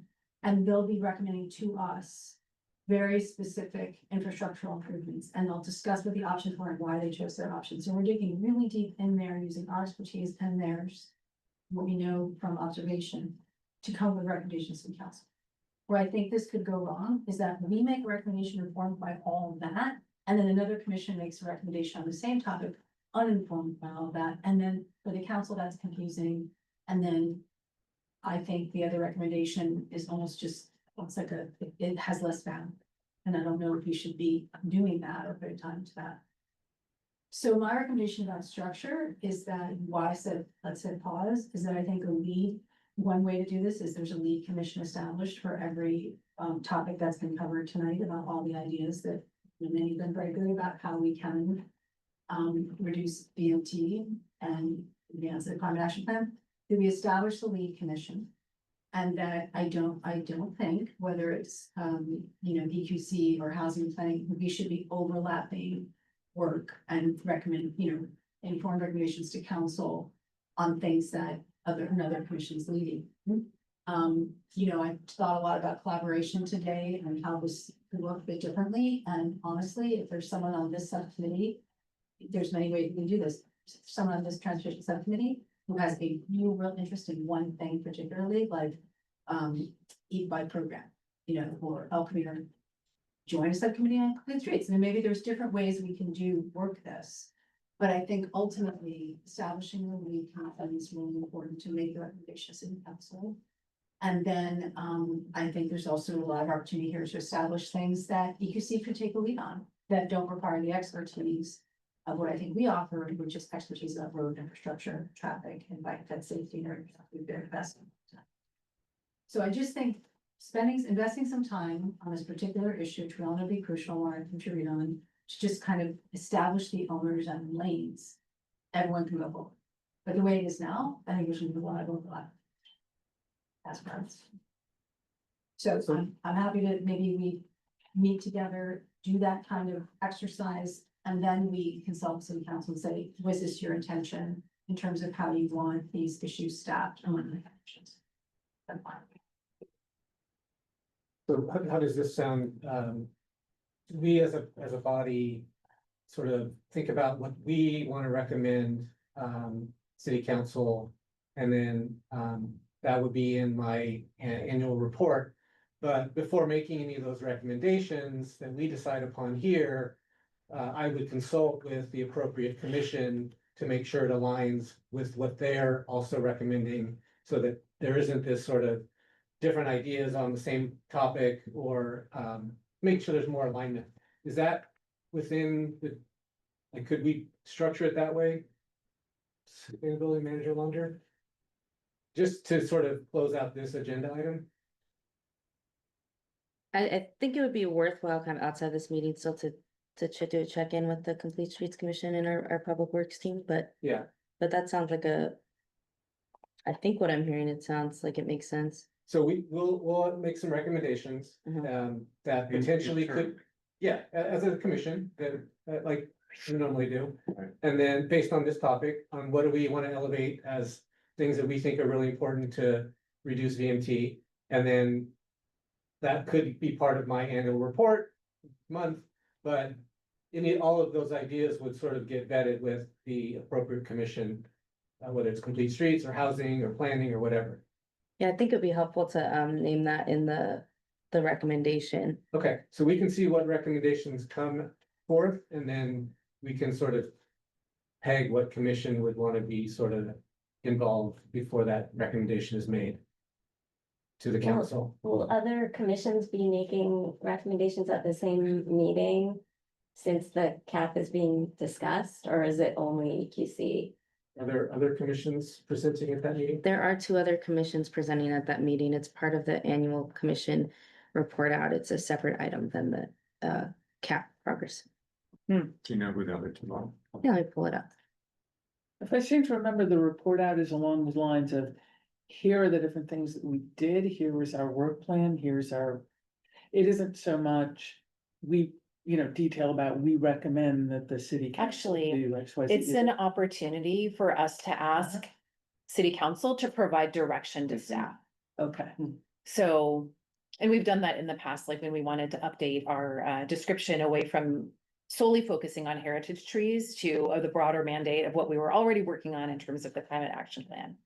So we said, we need your direction to staff to continue to make this thing happen. This is one example that I've witnessed. So who else is presenting? So tentatively, on August 26th, the Audit and Finance Commission, Housing Commission, Library Commission, and the EQC will be reporting out. And on August, So EQC audit, well, Library and Housing. And then on the 12th, and this is, subject to change, but the Complete Streets and Parks and Rec will be reporting out. sorry, so the first one is August one, August 12th the is second one is when? August 26th. It's unfortunate that those are separated, because it just seems like, the cap is so important. Why not bring everyone in the room and all talk about it together and have this holistic view? And, there's the safety element and there's the environmental element. And there's expertise that's valuable from each of the commissions, right? And so this is something I've been thinking about since I recently joined, is like, we should be working more together to get in the room and brainstorm together instead of separately, and bring it to the council, who's then feeling stressed. Well, which committee, which commission has, the most critical view here? I mean, it's all important and it's all got to fit together, and there's discussion to be had by all. So I don't know. I mean, obviously it's too late for this year, but maybe in future, there's a way to have some kind of CAP summit where everybody's in the room talking through all this together. I like that idea. Yeah, we will sort of touch on that in our next agenda item. So, are there any, from the presentation, from the discussion, are there any 2-3 things that as a commission we want to elevate to city council? Well, given all the public comment in support of the El Camino Real and what's happening with e-bikes, those two seem to be the biggest ones that really pop for me. What about you all? Yeah, well, about the bike safety was the one that came out. I received 1, 2, 3, 4, 5, 6 emails about bike safety. Yeah. Yes, and then about El Camino Real too. Can we put the recommendations back up? Oh, sure. Screen? Give me one moment.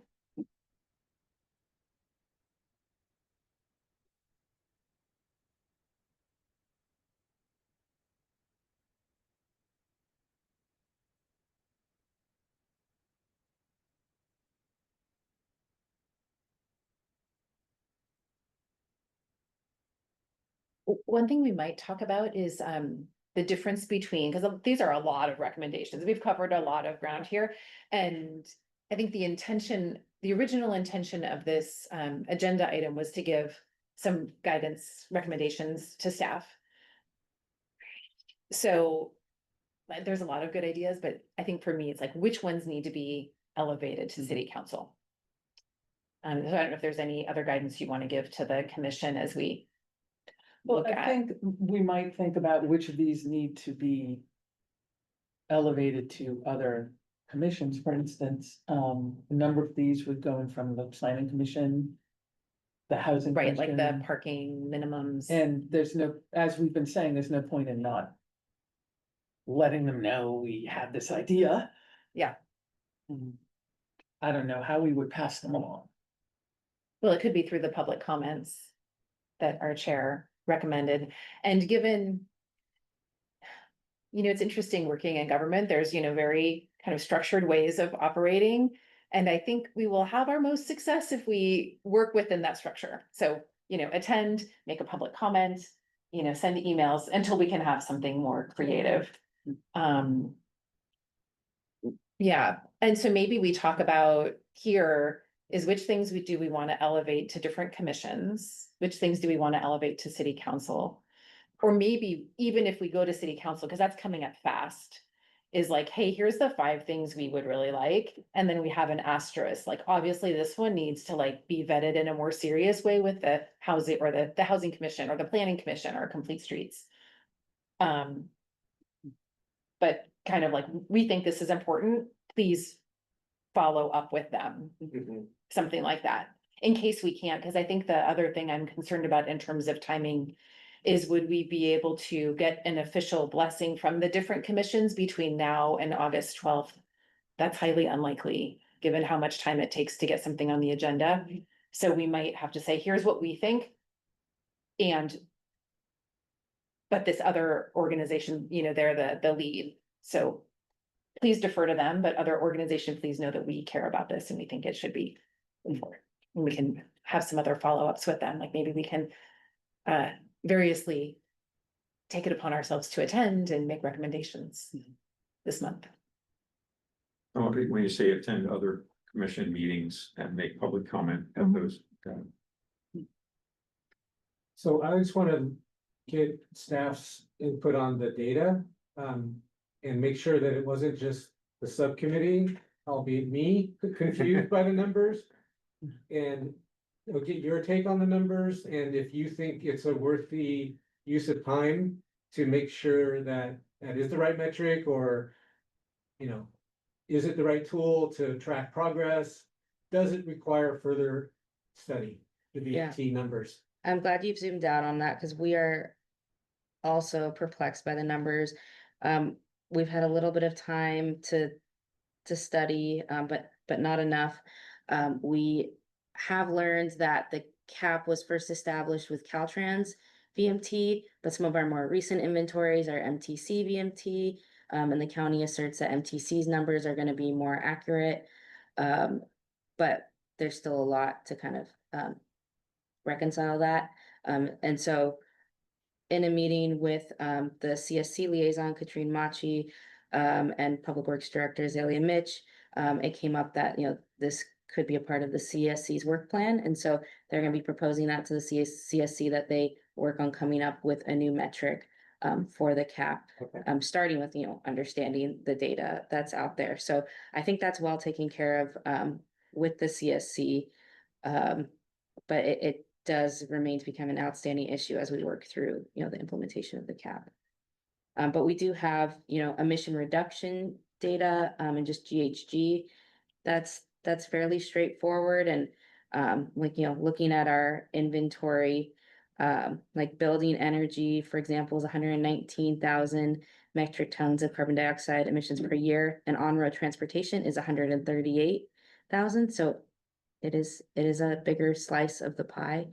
And so maybe that's kind of, the framing or the advice that's, given is, the EQC recognizes that transportation, maintains to be the largest part of our emission pie. And, the CSC also sees that and is, taking responsibility to true up this goal, dust off some of the numbers, relook at the actions and, kind of align there. So that might be kind of the best way to give us all clarity and be really clear in our roles, which helps staff, helps the council, likely helps the commissions. Okay, so I heard El Camino bike lanes, bike safety in general, e-bikes. Anything else? Commission wants to elevate? I think the educational part of it, communication, education. I mean, I hear a lot of questions, concerns about these topics, and I'm not sure most citizens know, what rules, policies are for e-bikes, what's going to happen with the bike lane between Palo Alto and Atherton. So I think, I don't remember who recommended it early on, but there's more community outreach and engagement. I mean, just, it benefits all commissions on all city projects. I just see there's a big disconnect. I mean, whether it's, the downtown housing, the parking lots, right, whatever it is. Yeah.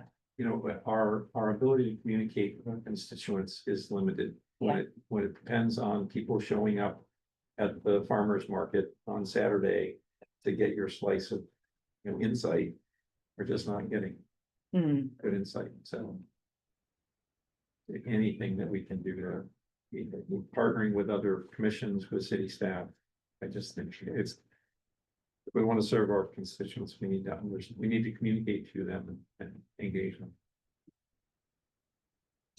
Speaking of other commissions, it occurs to me that, maybe there are some of the recommendations we have that are less likely to be examined or picked up by other commissions than others. For instance, as we heard, Complete Streets is really looking at El Camino, and really looking at it, I'm guessing a number of the ones that we did, but I don't know who's really looking at the Bellhaven grocery store aspect of it, or if we need to look at the city urban planning bits that we hit on, which I thought were very deeply thought.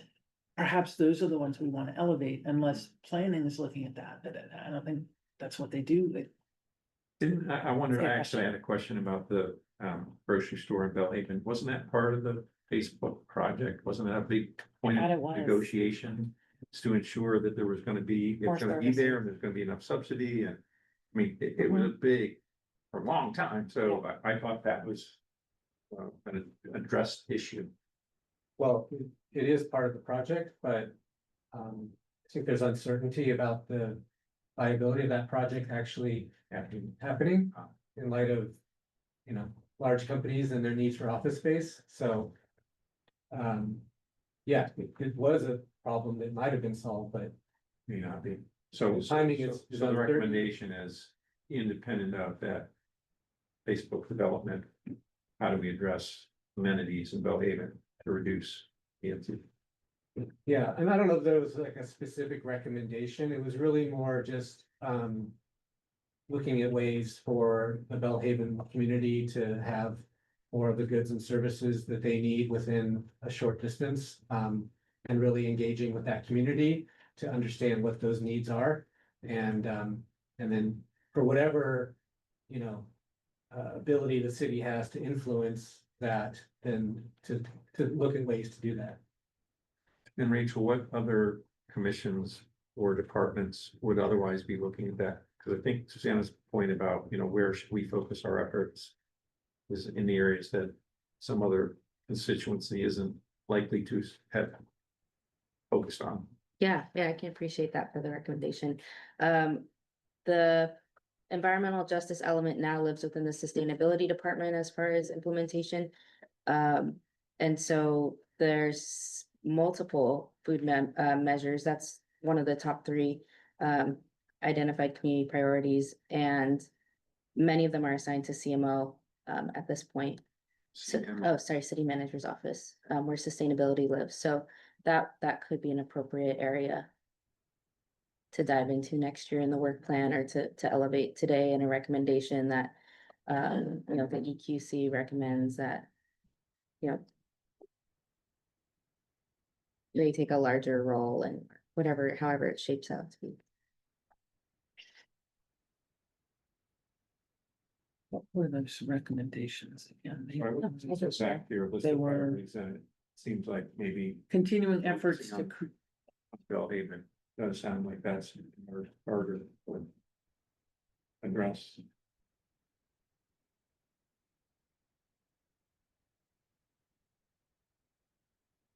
also this last one, consider removing or lowering minimum parking requirements for new developments. That's one that I could easily see other cogs in the machine working actively, Oh, again, yeah. to increase the Yeah. number of Yeah. parking spaces, right?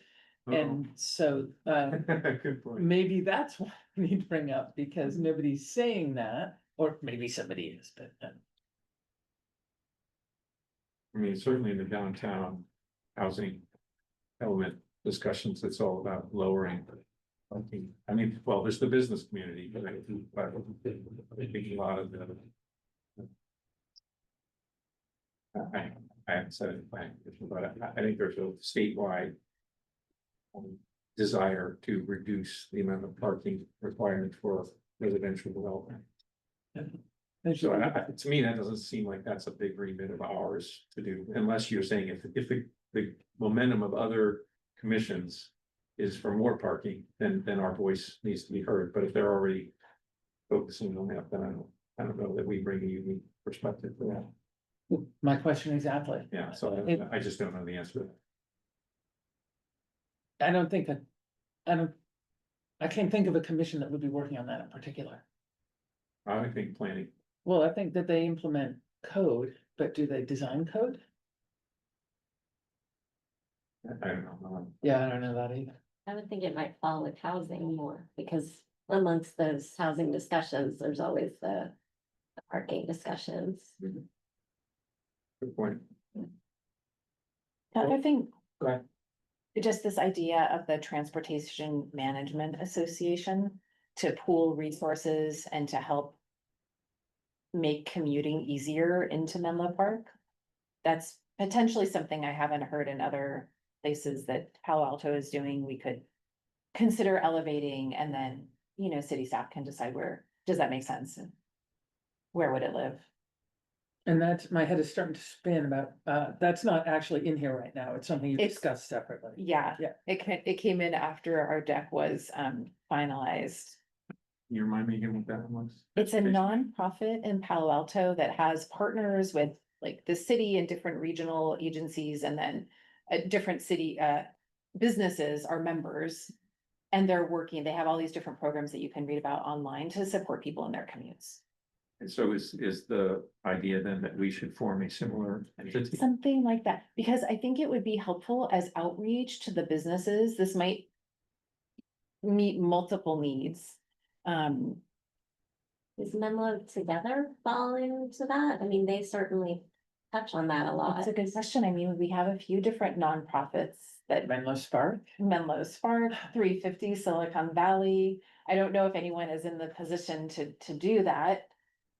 But I think that's something to consider with these entities that already exist, and to learn more from Justine Bart about how it works. But what I was gonna say is that, it seems like she has gone down and, you know, that organization, and talking with the different businesses and what are their needs for their employees, and then figuring out the ways to meet those needs. Such that those employees don't need to use up the valuable parking spaces, those can be then saved for customers. Cause that's a big concern that we've heard from downtown businesses. So it's like, meet everybody's needs, and they seem to be a key player in understanding that dynamic and really filling the gap with programs that help solve the problem. And the city didn't have a department doing that? Well, the city partially funds the TMA. Okay. Yeah, so some of their money is saying like, hey, you go and manage it. But they're getting grants from other places, the businesses can give money to, so. No. Wow. Yeah. I think maybe Adina had said it's like a way they can pool resources Right. But from it's- all these but different it's entities. specifically focused only on Palo Alto. Yeah. I know one of my ideas was, would they be willing to expand to Menlo Park? That conversation has not been broached. So the recommendation then that would be appended to our set of recommendations would be evaluate the possibility of forming I something like a transportation management association. Like that. would like to have us consider it. I don't even know if it's the city's work to do. So I think there needs to be more conversations with. So if we created it, or maybe one of these other entities that already exist, say we can step up and do it. There would need to be conversations about how does it get funded, you know, so I think we would need to have more conversation with staff to make a formal recommendation, but we can, depending on how we want to structure, how you want to structure your update to city council. Or even if that's something Complete Streets would want to tackle. One thought I had is, instead of us making formal recommendations, I can just include this conversation as a slide in my presentation, highlighting some of the thoughts that we had, what we heard from the public, what we heard from other commissions. Yeah, and just sort of elevating some of the things that we, as a body, found important, and hoping that the city would take a closer look at and look to the lead commission for each item. Does that sound like a good path forward? Seems good to me. Okay. That sounds great. Right. And any other further discussion on that item? Great. Thank you all. We will now move on to item D3, discuss Environmental Quality Commission 2025-2026 work plan. So this will be, this subcommittee consists of Commissioners Hernandez and Jill and Chair McKenna. So in your package, you have the work plan that has been somewhat populated with an agenda for each month. And you can see that we're in July here, so we're having a discussion today, and then I guess I just want to highlight a couple things that our subcommittee discussed as potential topics to add to the calendar or potential subcommittees to incorporate into our work plan. So one is this idea of increasing community engagement across all different types of stakeholders, sort of this concept of a community task force that brings in residents, business owners, bicyclists, pedestrians, renters, homeowners, business owners, some maybe if it's allowed representation from the city, just in a way to sort of bring all of these different stakeholders together in a work group to look at our climate action plan and sort of come to more of like a community consensus on how are we going to achieve the goals in our plan. So that's one idea that we can discuss.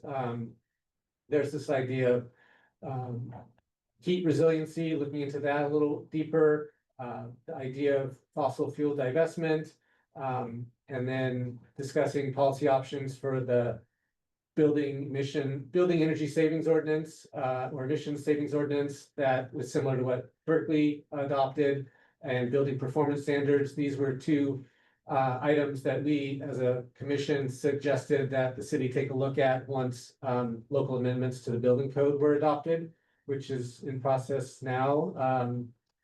And then we talked about an ad hoc subcommittee around community engagement, which I just talked about, as well as sort of a more of a food-based, plant-based diet ad hoc subcommittee to look into that further. So that's kind of the things that we've discussed as a subcommittee, and I would invite my other colleagues on the subcommittee to chime in with any thoughts they have, and then we can take clarifying questions. So anything you would like to add? I was just thinking in our last conversation, just talking about the food access in Bellhaven and that might be something that fell under that new food subcommittee. Mm-hmm. And looking at community gardens as well and just kind of Food forests. yeah, and just promoting healthier food access throughout the city and promoting, more plants in the diet. But I don't know. Yeah, so we'll talk as a commission about the work plan, and then the subcommittee will go back and sort of finalize things for commission approval at next month's meeting. Any other, okay, so I will open it up to clarifying questions. A clarifying question on the fossil fuel divestment. So is this Menlo Park's investment portfolio? Yes. Right? Yes, we have an investment portfolio. Yes. Okay. But maybe we should say that for discussion. It seems like. Right. Okay. Any other clarifying questions? Okay, Ms. Saunders, are there any public comments? Let's see. All right, if you'd like to make public comments on item D, was it 3? Yes. Relative to the EQC's work plan for fiscal year 25-26, can hand me a public comment card if you're in the room. If you're online, you can hit the raise hand button, which is either next to your name with those 3 dots or at the bottom of your screen, depending on what device you're on, or you can press *9 to call in and we'll be able to unmute you. So we have some cards, I think, coming in the room. So we'll start with the first card we have. Brian Schmidt, whenever you're ready. Thanks, Brian Schmidt, Menlo Park. And not quite sure this rises to being included in the work plan, but I think it probably is gonna come up next year. Something I've been thinking about for quite a while is Menlo Park's goal of achieving climate neutrality by 2030. It is just an incredibly challenging goal. And the closer we get to it, the more I think it is not something we're going to achieve. And it'll be interesting to see the progress report next month. But when I'm thinking about this, I also don't want Menlo Park to give it up. So I suspect what might be the sweet spot is at some point the city might want to reassess that goal, come up with a new goal, and then, but that new goal might not just be giving up, pushing back, let alone giving up entirely. But maybe acknowledging some challenges in reaching 2030 and entailing and outlining what new steps are going to be done above and beyond what have already been planned in order to reach a goal of climate neutrality. Hopefully not at a long distant date in the future. One thing that has been discussed by Chair McKenna in the past is an end of flow concept that at a certain date that the city would stop flow of natural methane gas within city limits. Something like that at a reasonable date, earlier than other cities have chosen a date of, other cities said 2045, just so far away as to not really provoke action soon. I think might be one step to take. Something that has to be done with a great deal of preparation, but there might be others as well. And anyway, in general, this is something I think the city should be thinking about as we get closer to 2030 and how to do it right. So that's my comment. And if we do end up thinking about that, April 2026, I saw is looking at the climate action plan dashboard. So that might be a appropriate time to talk about it. My organization, its mission is to support Menlo Parks achieving the 2030 goal. So I've been thinking that we might need to revise my organization's Menlo Parks mission. That might be something we'll be working on next year. Thank you. Thank you for your comment. We have one more comment in the room and I'm just checking online. Okay, let's go to our next comment in the room, Catherine Dumont on item D3, the EQC's work plan. Whenever you're ready. Thanks. So as wasn't planning to speak on this, but it's been on my mind a lot. I'm a renter and I'm an environmentalist forever. And those two things kind of collide when we're talking about the green waste. And I've noticed that most of the people in my apartment complex don't use the green waste bins. And it's my understanding that methane production from food waste is much higher than just about any other source of methane and the environment. And I appreciate all the work that you guys are doing on electrification, and I'm kind of feeling like we're getting to a point where we're squeezing as much as we can out of that, like squeezing every little ounce out of electrification, which also is a barrier to renters, by the way. But I don't know where you guys sit on really promoting and educating folks around like the benefits of the climate benefits of reducing, not throwing your green waste into the garbage, which goes into landfill, which emits tons and metric tons worth of green waste, CO2 every year. So I just wanted to bring that up, and while you're thinking about priorities. So, and yeah, appreciate it. Thank you for your comment. And we have one comment online. Adina Levin, I'm going to allow you to talk and ask you to unmute. Sorry, there's a little lag on my computer. All right. So with regard to the work plan, and as it also regards the previous discussion, wanted to say that I really appreciate the EQC taking a holistic view of the goals of the climate plan as it intersects with housing and land use and transportation. A personal story, my first commission service in the city of Menlo Park was on the EQC, and I then shifted over to the Complete Streets Commission because I realized that transportation was the largest source of greenhouse gas emissions, and there was a more direct influence on that on the Complete Streets Commission. However, I think it's really valuable for advisors to the city council to be advising about these different strategies coming from the area of focus. So having commissions saying, here's some strategies to follow from a street safety perspective, and then being supported by the EQC saying this is why we should do it from a climate perspective.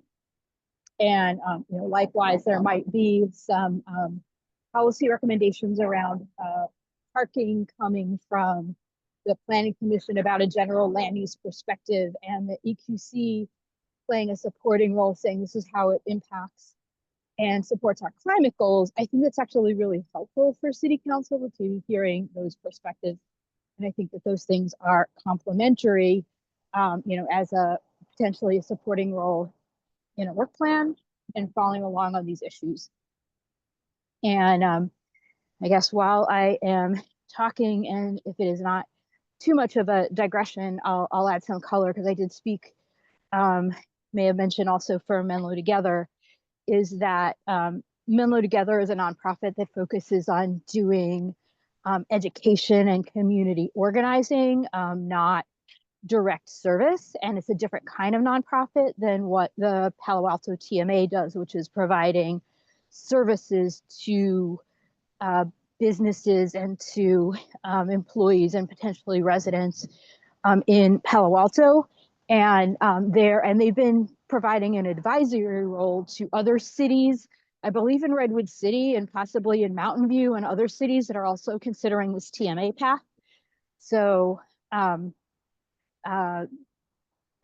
supporting that direction would be good. I think that the nonprofits in the city that focus on education are not necessarily the best fit to do that, but looking for what the right structure is for the city is something that could be very helpful. Thank you. Thank you for your comment. I don't see any other cards in the room or hands online. So we can end public comment and return the meeting to you, Chair. Thank you. So we'll open it up to EQC discussion, and I just would like to hear from everybody on what they think about the subcommittee's initial ideas. Are there other ideas that you all have you want the subcommittee to consider? Are there ideas the subcommittee had that you don't think are something we should focus on? So yeah, Commissioner Kissel. I love the idea of the communications subcommittee recommendation. I'd love to be on it. So that the community task force sort of idea, okay? I think in this meeting and in past meetings, we've struggled to prioritize our different recommendations. And I think part of it is because we are blind to how much emissions a particular step is going to remove from the city. And I remember discussing this at Jeepers about a year ago. Do we know how much each proposed action plan that the city takes or the planning department takes is going to remove in emissions from? And the answer is no, we don't. And I think that it would be a very clarifying exercise for the city to calculate the possible emissions reductions from the different steps that they take. Some of them are known. For instance, the changeover of the public pool from gas heating to heat pump heating. But I think that as we struggle to figure out if a bike lane on El Camino is more effective in bringing down emissions and making the goal that Brian is mentioning versus changing around, whether there's a food desert in Bellhaven, that these types of things, if we knew which ones were the really heavy lifts in terms of emissions reduction, we could refocus city council, refocus staff on doing those things. I bet that some of those types of measurements and differences have already been encompassed in the planning of the CAP, and maybe we've lost track of it. But I also know that the city is doing plenty that isn't measured. I think the city's entirely blind to the carbon emissions that come from all of the online computing and applications that are used by the city staff. So toward that end, I wonder if our work plan might include our trying to make a recommendation for simply how the city might measure different emissions reductions of different efforts and what it would cost. If we just, yeah, the cost benefit of different types of things, and it would entail for sure hiring a consulting firm to do a non-insignificant consulting project to get these numbers, because these are Maybe not. hairy numbers. Gotta figure some other cities have already done this. Maybe there's this would be a great. thematic Please be on the subcommittee. So, heat pump hot water heaters, number one, right?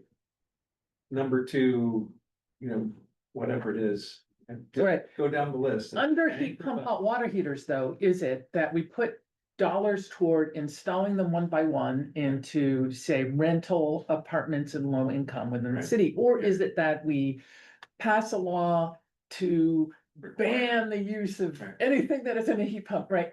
Right. There are these trade-offs. Yeah. And it's a little bit of a double click, and I think Yeah. you can get very deep into details very fast. So I wonder if we might set up a subcommittee that I volunteer to be on. That would explore what it would take for the city to do these types of measurements, what it would cost, what types of consultants would do it. Nothing about actually doing it, merely scoping it out, and maybe all this work has already been done by the city somewhere.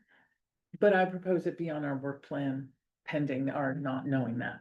So what do you think, Rachel? Has this already been done? Like the Pareto analysis of, I would say actually measuring tons of the different things that are already on the work plan. Does the work plan that the city has that you shared, all the different initiatives that Public Works is doing, does each of them have a number next to it of gigatons? No. Tons or kilos of carbon emissions removed? And the answer was no as of a year ago.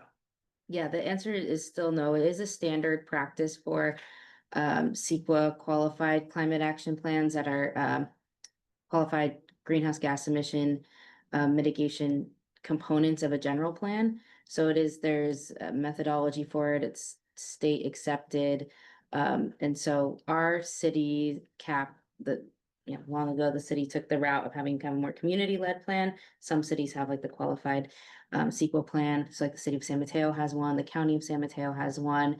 And so you'll see like, whatever the measure is, adopt a REACH code, and they'll have an actual number of metric tons of carbon dioxide emission reductions. So there are workbooks that the county has that we can use. However, a subcommittee would be extremely helpful in digging into it, because the resource is kind of available to us, but it's like we can either navigate it ourselves or pay for a consultant. I got consulting quotes last year to do it upon our conversation. It was ranging from like 40 to 100K. And that just wasn't, we didn't have that As bad funding. as I thought. Oh, well, there you go. And we only got response from very few amount of firms. So it just didn't, it kind of fizzled out, like nothing jumped out as like really easy to move forward with. I like the idea. I'd be willing to join us. Okay, awesome, because we set the goal. Right.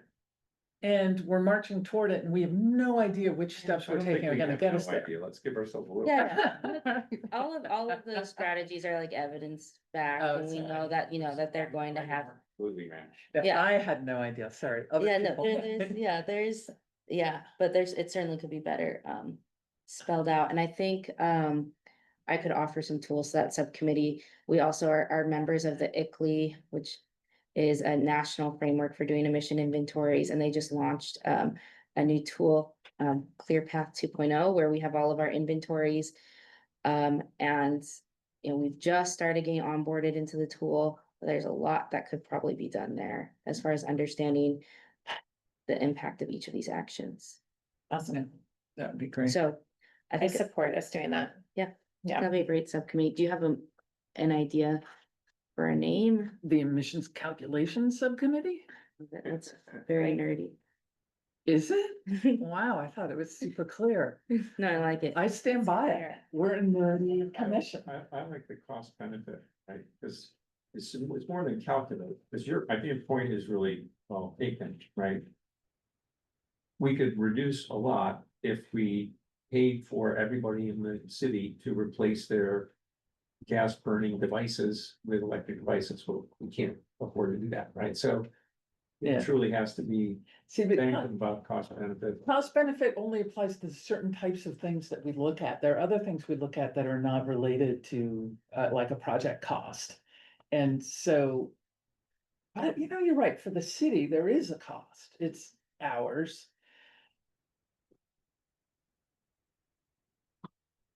Could the work plan committee name our subcommittee? Sure. Back to you, John. Colleagues? Yeah. No, as far as naming it. Oh. I have a placeholder and I guess I can share my screen again, let's see. And maybe part of that is flushed out in the scope piece too, so we can capture all of those facets. Is it the pathway to net zero? Mission committee? Too bad, all right.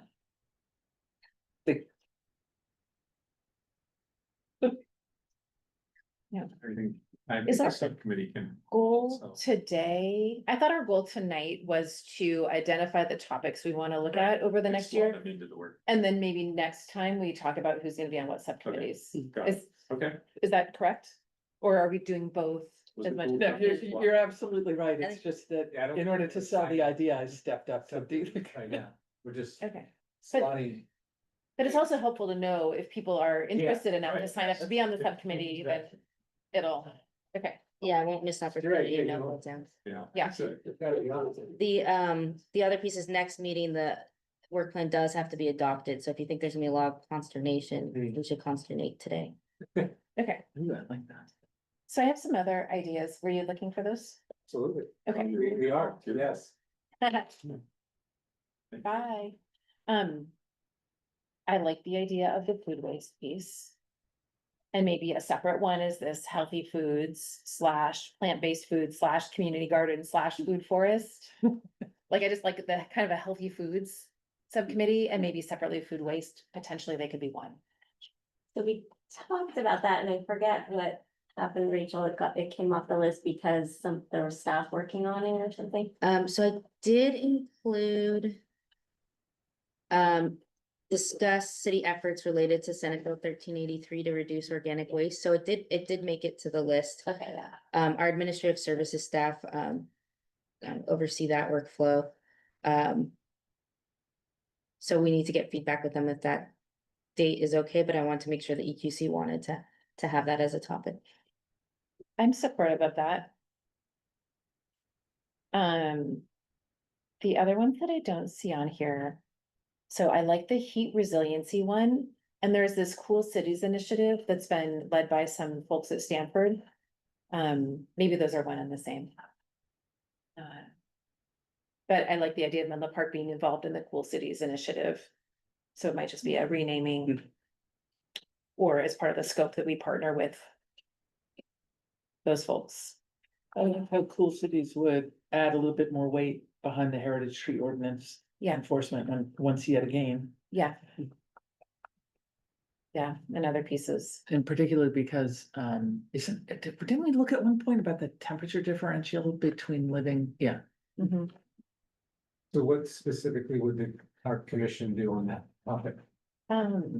Well, the same thing we do with everything is make recommendations around what we can do to make sure we're food friendly. well, with heat resilience would be how can we reduce the heat of the city? Looking at the heat across the city and, the mapping's already been done, but then what are the specific recommendations that are happening out of that organization? How can we elevate that to city council or the other commissions? Yeah. And then I think food is a separate one, Good. which I also think is important. And I would support. Particularly as it relates to environmental justice and Bellhaven. There are other things, can I just keep going on? We've been talking about a community solar microgrid, community solar / microgrid. Especially for Bellhaven. So I didn't want that to get lost because I think that could be a great way to reduce electricity costs and have some more energy independence. And that might be a good opportunity to partner with some different organizations. Is there anything in here about e-bikes, or do we want to defer that to a different mission? There's nothing about e-bikes. Here now, I'm guessing that Fleet Streets is working on the plans. I think she mentioned. Yeah. Oh, yeah. Yeah, good, okay. And then possibly the TMA thing. I don't know if removing parking minimums made it to the list, but that seemed important to potentially consider from our perspective. And then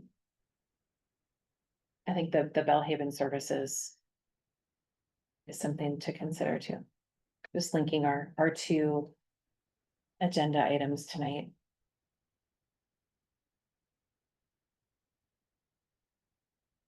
I think I worry that we have a lot of ideas and then limited capacity to implement them. Very frustrating. Yeah. You know, because in the other things too, so I do wonder, like, as we're thinking about this more broadly, would it be better for us to spend more time on things that are already in process? Like, how do we get that $4.5 million out the door? Is there anything else this commission can do? And there are other things that have been talked about for a long time, like permit streamlining. What else can we do around that? So it's an interesting conundrum because we're not really the implementation body and our job is to make recommendations. But if we have a backlog of recommendations and they go nowhere and nothing actually happens, is that worse than actually supporting the things that are already in flight that we know are really important? Well, that would require that we know the status, which I don't know if we do. Like The the status of it. 4.5. Does that look like it's accelerated? Do you need help from us to help spend? Absolutely, yeah, and I threw a bunch of topics in the calendar relative to that. There is an item that goes to city council at the second meeting of the month. So there are monthly updates about home upgrade and that details kind of our the opportunities within the program. We certainly need help. Can we make recommendations? Yeah, and those recommendations were very helpful. That's like one of my core memories, because I keep going back to that spreadsheet. For that means that was incredibly helpful. And we'll need kind of to do that exercise again, and I think it could be helpful for this commission to help on the idea generation for how to continue spending money. Yeah, we've hit some new rocky roads. Yeah. Cool, so that's already on the list. It is, but not as like a subcommittee, it's just as like a staff-led item, but if there's energy to spend more time digging into that with staff, that would be really. Well, if it's a staff-led item that's on the agenda and you come and talk about it and we see, oh my gosh, you've hit all these, then of course, knowing us, we'll turn around and form a new subcommittee to help you. So we could wait for that. Moment. That seems like a natural point. Yeah. So I've heard. Well, are there any other adds to the list? And maybe we can go down the list and sort of, I don't know, try to rank them a little bit and then our subcommittee can go back and see how it all fits into the year. And these are the topics that are not already on the calendar. So I don't know if you kind of want to look at the topics that I already put on the calendar and rank those, or if we kind of determine that those already deserve to be there. The ones that aren't kind of usual, I could, I guess, highlight those and so the special ones, I put home upgrade in there. There's the permit fee waiver has to happen. the local code amendment implementation. That doesn't have to happen, so that could be optional for this commission. The Love Our Earth Festival could be optional for this commission. Can you just talk a little bit more about local code amendment implementation, how EQC can help with that? Yeah, so the idea is, once we have our local code amendments adopted by city council, we'll have,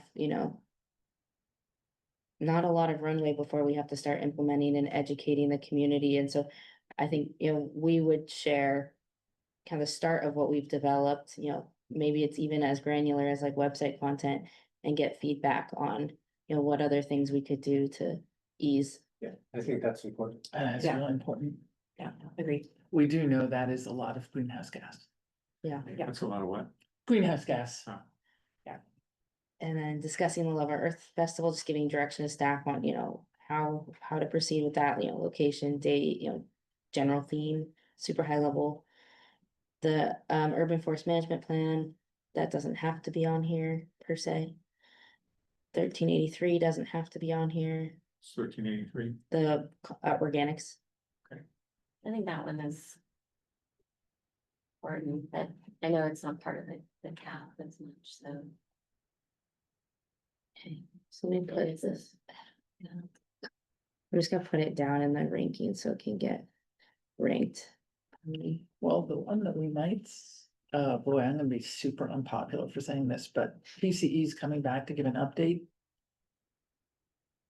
Maybe that's optional. No, let me put it in the.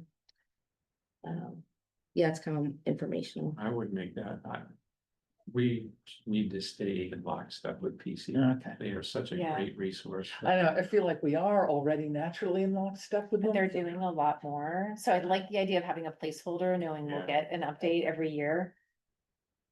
Cause they may also need to hear from us about what's needed. Okay.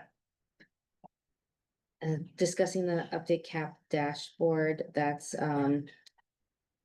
one that could be optional, so we're hoping to, but I think that kind of fits under, that follows the GHG calculation subcommittee, like how are we gonna publish and make this data visible? Can you talk more about the dashboard concept and what's happening? Yeah, so the concept is to have, instead of having to open an attachment to see all the climate action plan priorities, there's like an interactive table that has all the actions, and you can click around, see progress, see upcoming initiatives, see emission reductions associated with each action, and then ultimately like have a call to action. So you're directed to the website that has the resource for you to That's great. participate. For I the love commu- that. For the Yeah. community. Yeah. That's huge. That's awesome. It Yeah. feels like things we've been talking about for a long time and now it's like, here. Yeah, so Lori's Yay. been exploring like Microsoft BI as a tool, as well as like ArcGIS Online. So we're kind of still figuring out what the best platform is within our city's ecosystem, or if we want to like look outside our ecosystem, but we could use help on that for sure.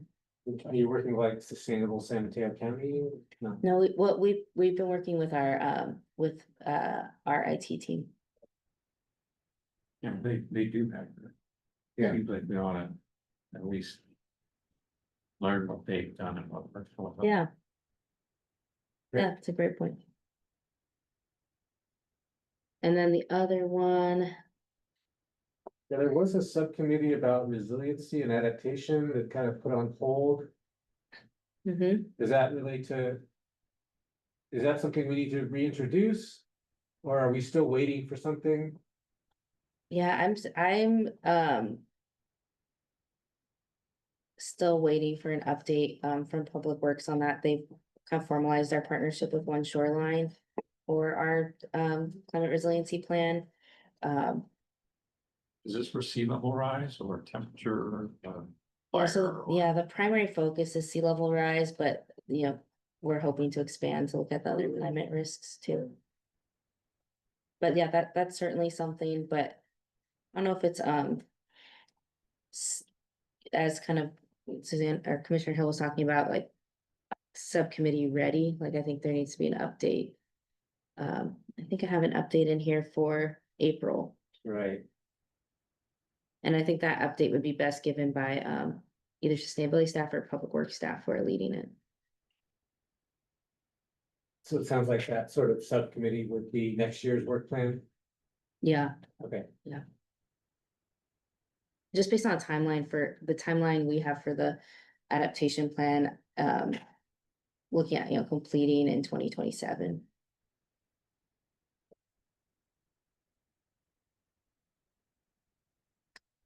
so looking at the, you can scroll up or down to the potential topics.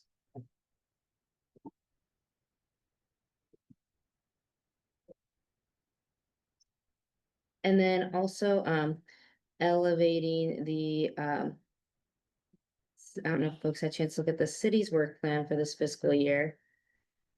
But it might be good to, let's see, evaluate topics, and I just want to share this in case you haven't seen it before. But evaluate topics that are on here under climate action to see if there's anything missing from the, work plan that the EQC would want to, weigh in on with the city council. When are they adopting that? So this was, this is brought quarterly to the city council, the most recent one, this one was brought on July 8th. So there's the 4.5 million. There's the communications piece, which we didn't, I think, really address in the work plan yet. Oh, that's good. That's Mhm. already on the agenda. Yeah, so it's on council agenda, so it might make sense to put on the EQC agenda. Mhm. So you went through this and sort of thought about what might hit us, right? It sounds like. I did, but not as, but not everything on here made, Oh. yeah. But I could just do that exercise if that's helpful. What's the red versus black? Those were, it was updated since the previous quarter. Are there specific dates assigned to these yet, or? Uh. Not in this document, so some of them have individual kind of, work plans or charters that have dates, but. Okay, well, that seems like a good thing to review. Yeah, so maybe we could have like an item on like, facilities, since there's quite a few related there. Mm-hmm. The other one that popped out was the communications. It says explore Burgess Pool electrification. Yeah. But I think that project's been like funded, like scheduled. No? It's, well, it's been like projected in the CIP Oh. for the, but it's not, yeah, but it's just more kind of staff saying this is a need that's gonna come up, this is how much it's gonna cost, but the city council hasn't approved budget for it. Yeah, I think it's for 26, 27.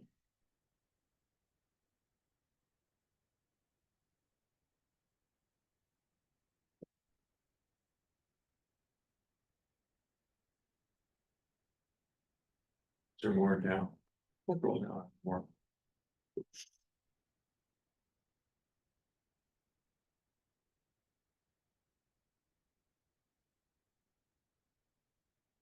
What is the red meat again? It's been updated. Updated since the last quarter. So we wouldn't know. That doesn't mean anything to us.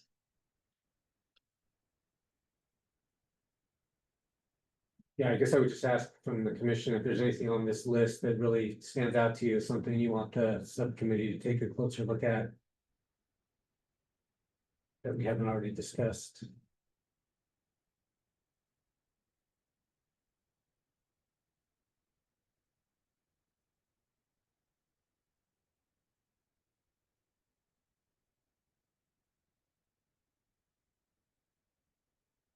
A lot of work to be done. I know this stuff is always overwhelming. Yeah, and I don't. To the point about limited staff time, I wanna make sure we're focused on the things that are the most important. Right. I guess I'm curious about. The piece about like grocery stores and food and Bellhaven, would that maybe be more under the environmental justice? Yeah, so that's actually another plan? place I was gonna have us look to as we talk through it. And sidebar, of course, the planning commission has a role in the environmental justice element as a part of the general plan, so they are the ones that receive the annual progress report on it, and there is a very formal plan or approach for that that's described in the EJ. But when it comes to like implementing the programs, that's where sustainability staff could use EQC's guidance and feedback and recommendations across these three focus areas is where we're really, you know, drilling down into creating new programs, identifying programs that need funding so we can create, you know, grant applications or proposals to city council to have funding allocated from the EJ Program Implementation Fund. And so that's where EQC's support in kind of scoping new projects or helping us to improve existing projects would be really valuable across these three community identified priorities. There are 7 prior goals total. Yeah, I remember like past conversations have included like renter protections under priority number 1. Priority 2 clearly is related to some of the ideas that have been talked about today. So there's kind of a way to explore some of the different Yeah. the different programs here. But maybe it's just even like an EJ moment where it's just like wrapping your head because Yeah. it's kind of a new topic for this commission. Yeah. Yeah. I like that idea. One thing that I've heard other cities are thinking and actually doing is matching rebates for water heaters, for example, Mountain View. Is that something we should think about? And would, as a city, and if so, is that something EQC? I mean, I don't know if there's like a lot of research to be done on it, just like, does the city wanna do something like that? Yeah, the city council did, the EQC did recommend doing matching rebates in Bellhaven for folks who aren't able to participate in the full program, and so we are launching that with PCE. But are you thinking like more expansively? Like, Yeah. Yeah. That would be interesting. Do you think that's worthy of a subcommittee? Or maybe that's tied into the implementation of local code amendments? Yeah, it could fit either way within like home upgrade or within, yeah, Just like, we don't have to Yeah. decide now. yeah.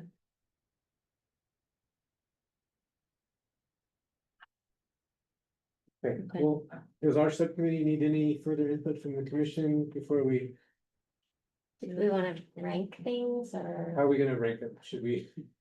Like, I know in the past, we've sort of written a number down,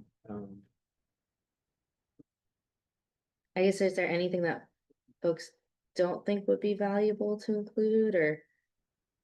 Be deeper? I'm not sure that we're gonna have a whole lot of help on fossil fuel investment. They're gonna make a decision if they're going to or not. So, okay, I'll toss in. I was on the FAC, so super handy background. So what happens is that there's a investment firm or a pair of them that invest the money, and there's lots of rules about how much of it has to be cash and how much of it has to be. So there's a tremendous amount that's in fixed income, and they actually buy the bonds, and there's a, you know, pages and lists of the companies who we're lending money to. And they have been preliminarily over the past few years adding an ESG ranking. It's an ESG ranking that was developed by the Wall Street Bank X.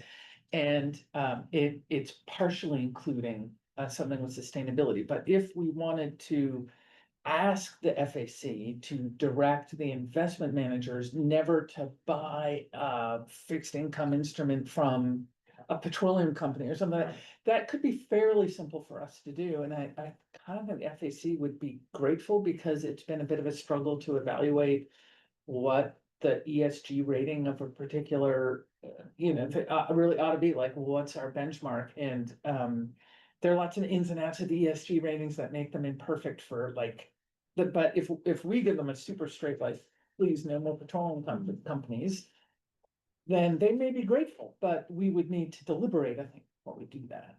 Yeah. But I think, I don't think that they'd have difficulty over in financial audit land doing something if we asked them to. That's good to know. I was just wondering, that sort of message be accomplished just by lead commissioners making public comments to the Finance and Audit Committee? Saying, Yeah. Yeah. as opposed to, spending 3 months studying it. Yeah. Yeah. Yeah. That might be one of those things where we can simply express our advice that way. And, Would that have as much but- weight? well, yeah, I'd like to hear from like your former experience, like, did those So, public no- comments? No public person ever attended an FAC Oh, really? meeting the entire time I was on the commission, which was 3-4 years.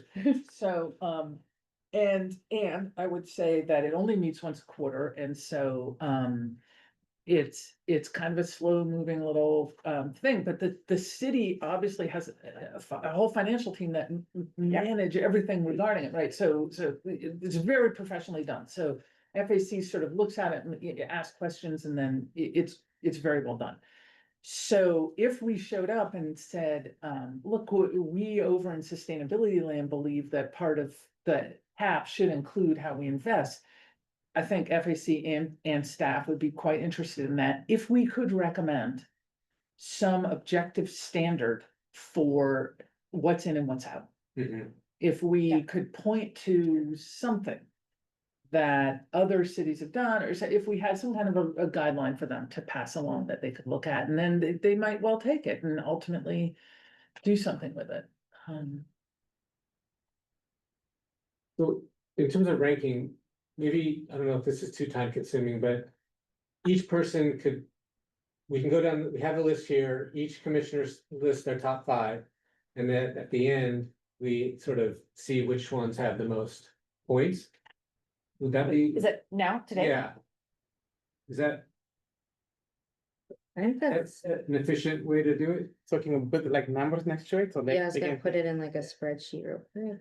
or numbers too, and then you can be like number 1, 2. Yeah, that's a good idea. Or do we go through, everybody gets 4 votes and we name it off, and if you want to spend your vote on it, you vote. And Yeah, that's how we did it before. You got a Nice. certain number of votes, you could give them all to one topic, Right, or yes. you could spread them out. Mhm.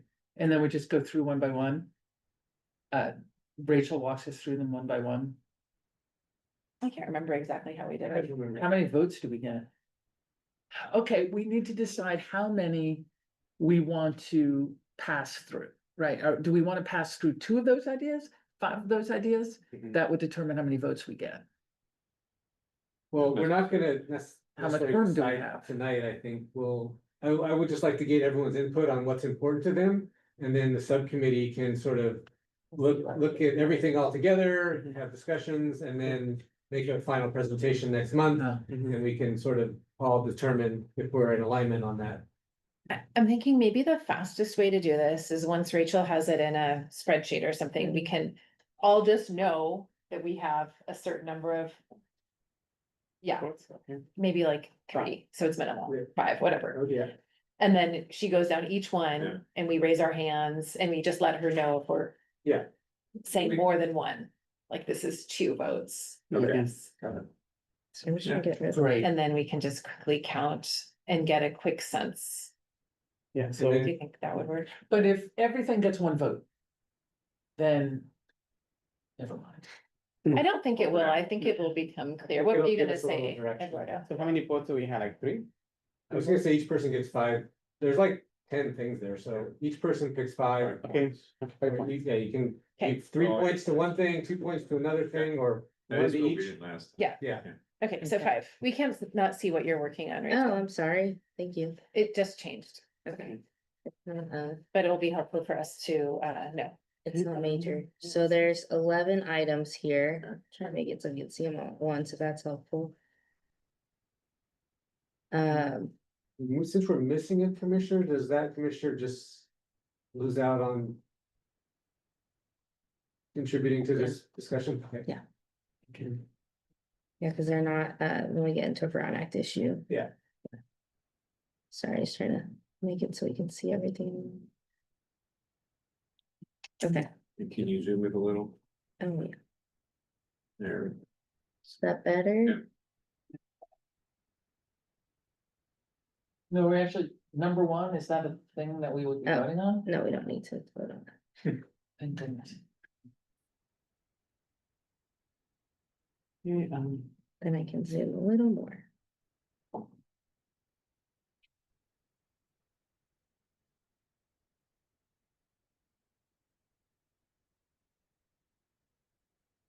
Who wants to go first? Thank you. Actually, I should do another thing Because here. what I was imagining is that Rachel would read off each one and we would essentially raise our hand. And she would just give a count. Yeah, Okay, not to do that's that. what I was imagining. Okay, Yeah, so Or Does keep that work? it fast. Yeah. Yeah, okay, number one. I'm not quite ready. Oh, no problem.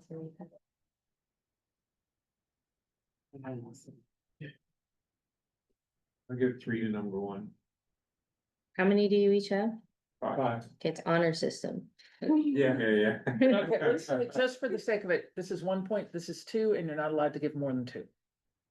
I just gave you. I know, I'm saying you're out of bounds.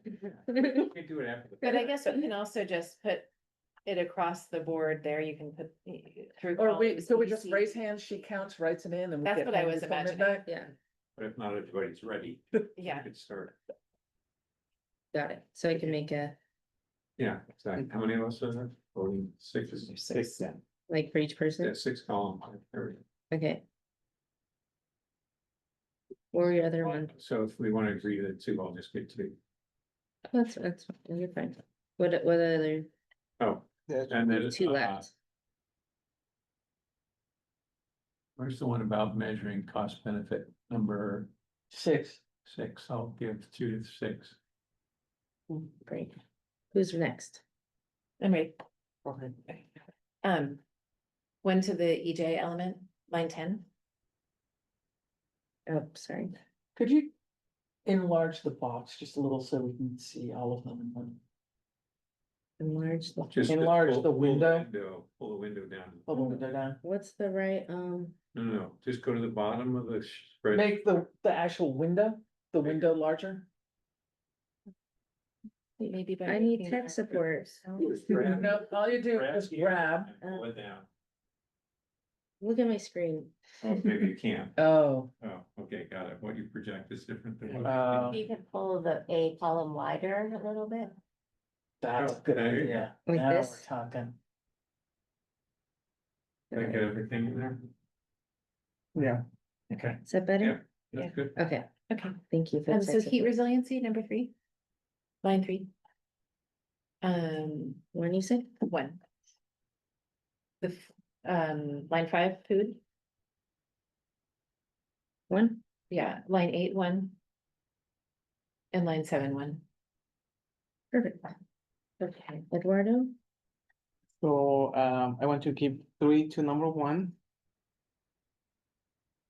And 2 to the, community solar and microgrid. So 5. Susanna?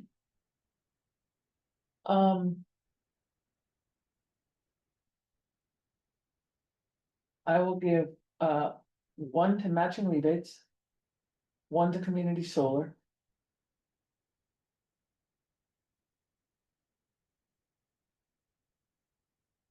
Obviously 2 for my thing.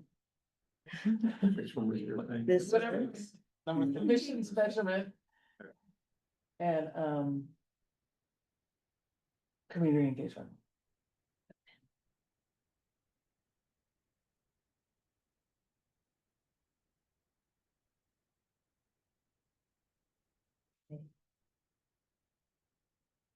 Just I reading can that go. down. Okay. Yeah. Can you move it back over those, but. Oh, yeah. I could hide these for now. Okay. Oh, sorry, I hid yours too. I'll give you another. Okay, so 1 for 2.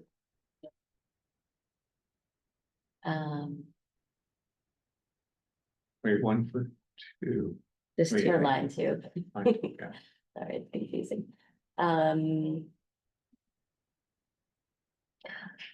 Hard. Which of your children don't you love? Okay, one for matching rebates. And one for fossil fuel divestment. And one for community solar.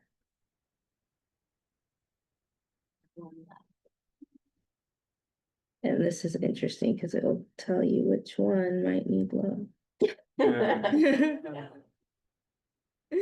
Um,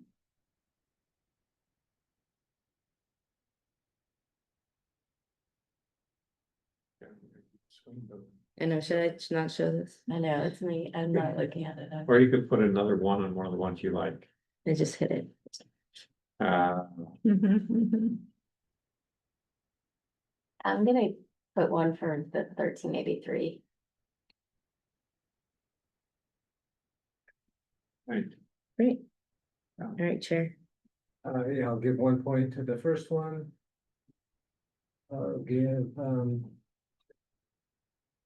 1 point to heat resiliency. I'll give 3 points to that one. And, That's all your done. points, or do we give you 1 point, Chair? No, well, What's up? yeah, that's fine.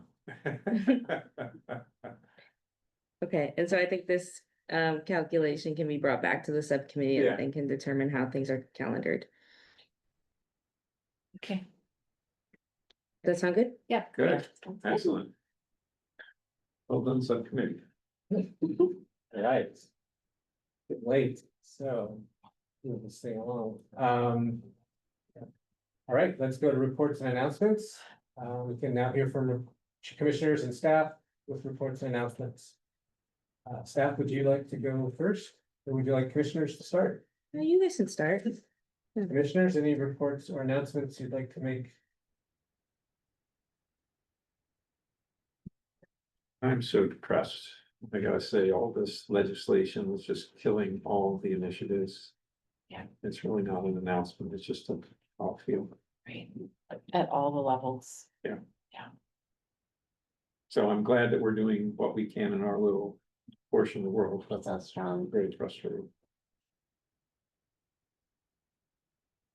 I believe that the economic momentum behind renewables is sort of unstoppable at this point. It's gonna get delayed, but it's not, it is I unstoppable. think it's unstoppable. It's just so much more compelling not to have to buy gas to power your power plant. It's just incredible. I have 3 announcements. One is related to our heat resiliency. There is the Extreme Heat Summit that will be held by the Cool Cities Coalition. It's going to launch that program. That'll be held on August 17th from 1 to 3 p.m. at Cooley Landing. So I would encourage you all to try to attend that event. Where's Cooley Landing? Cooley Landing is out by the Bay Shore in Palo Alto. It's a really nice nature preserve area. There was the Bay Area Air District received some money from the Department of Energy, I believe, to create a Bay Area Regional Climate Action Plan.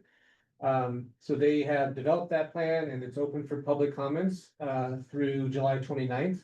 So if you have nothing better to do and you want to influence the Bay Area's climate action plan, it's sort of, as I understand it, it sort of tries to fill in the gaps where city climate action plans don't cover. So take a look at that, make comments if you're inclined. And then just an announcement about this, it's called the Polluters Pay Climate Superfund Act. It was in the legislature this year. It became a 2-year bill. But basically what this bill would do, if passed, would look at all the emissions from the largest companies that are emitting greenhouse gases, and then assign a value to the damage that their emissions have caused. There'll be a state agency to determine that and then to sort of attribute their emissions to the damage that were caused. And then they would create this super fund that would be administered by the state for all sorts of different climate actions. And a lot of that money, 40% of it will have to go to disadvantaged communities. And then a lot of that money will trickle down to local governments, cities and counties to help with adaptation and mitigation and renewable energy projects. So it's a 2-year bill now. At least 4 cities have signed resolutions in support of the bill: San Francisco, Los Angeles, Berkeley, and then last night, Tuesday night, last night, San Diego signed a resolution. Just, that's an opportunity, potentially to, ask others to do the same in support of that bill. It will really benefit, local governments, and it really goes after the industry that's, the main cause of the damage that we're seeing. So those are my. Any others? Okay. Then. We had staff announcements.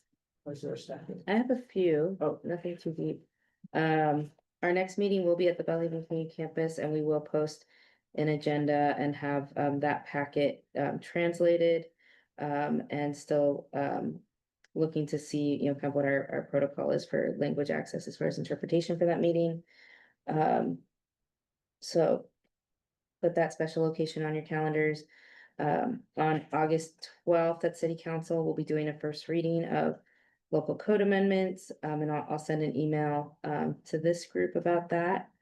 And then one other meeting to note, I had the opportunity to meet with the Director of Facilities and Operation for the Menlo Park City School District. I know this commission in the last year has done a lot of work with them, and trying to get them connected to technical support to conduct their own greenhouse gas emission inventory. So they're doing really amazing, cool, cutting edge things. I think you all have been behind the scenes on that I got to learn about. So thank you for the connection there. So when is the next EQC meeting that's going to be held? August 20th. August. At that meeting, there will be the CAP progress report. And one other item that's escaping me. Final, okay, so the Yes. invite still shows City Hall. Oh, we'll change that.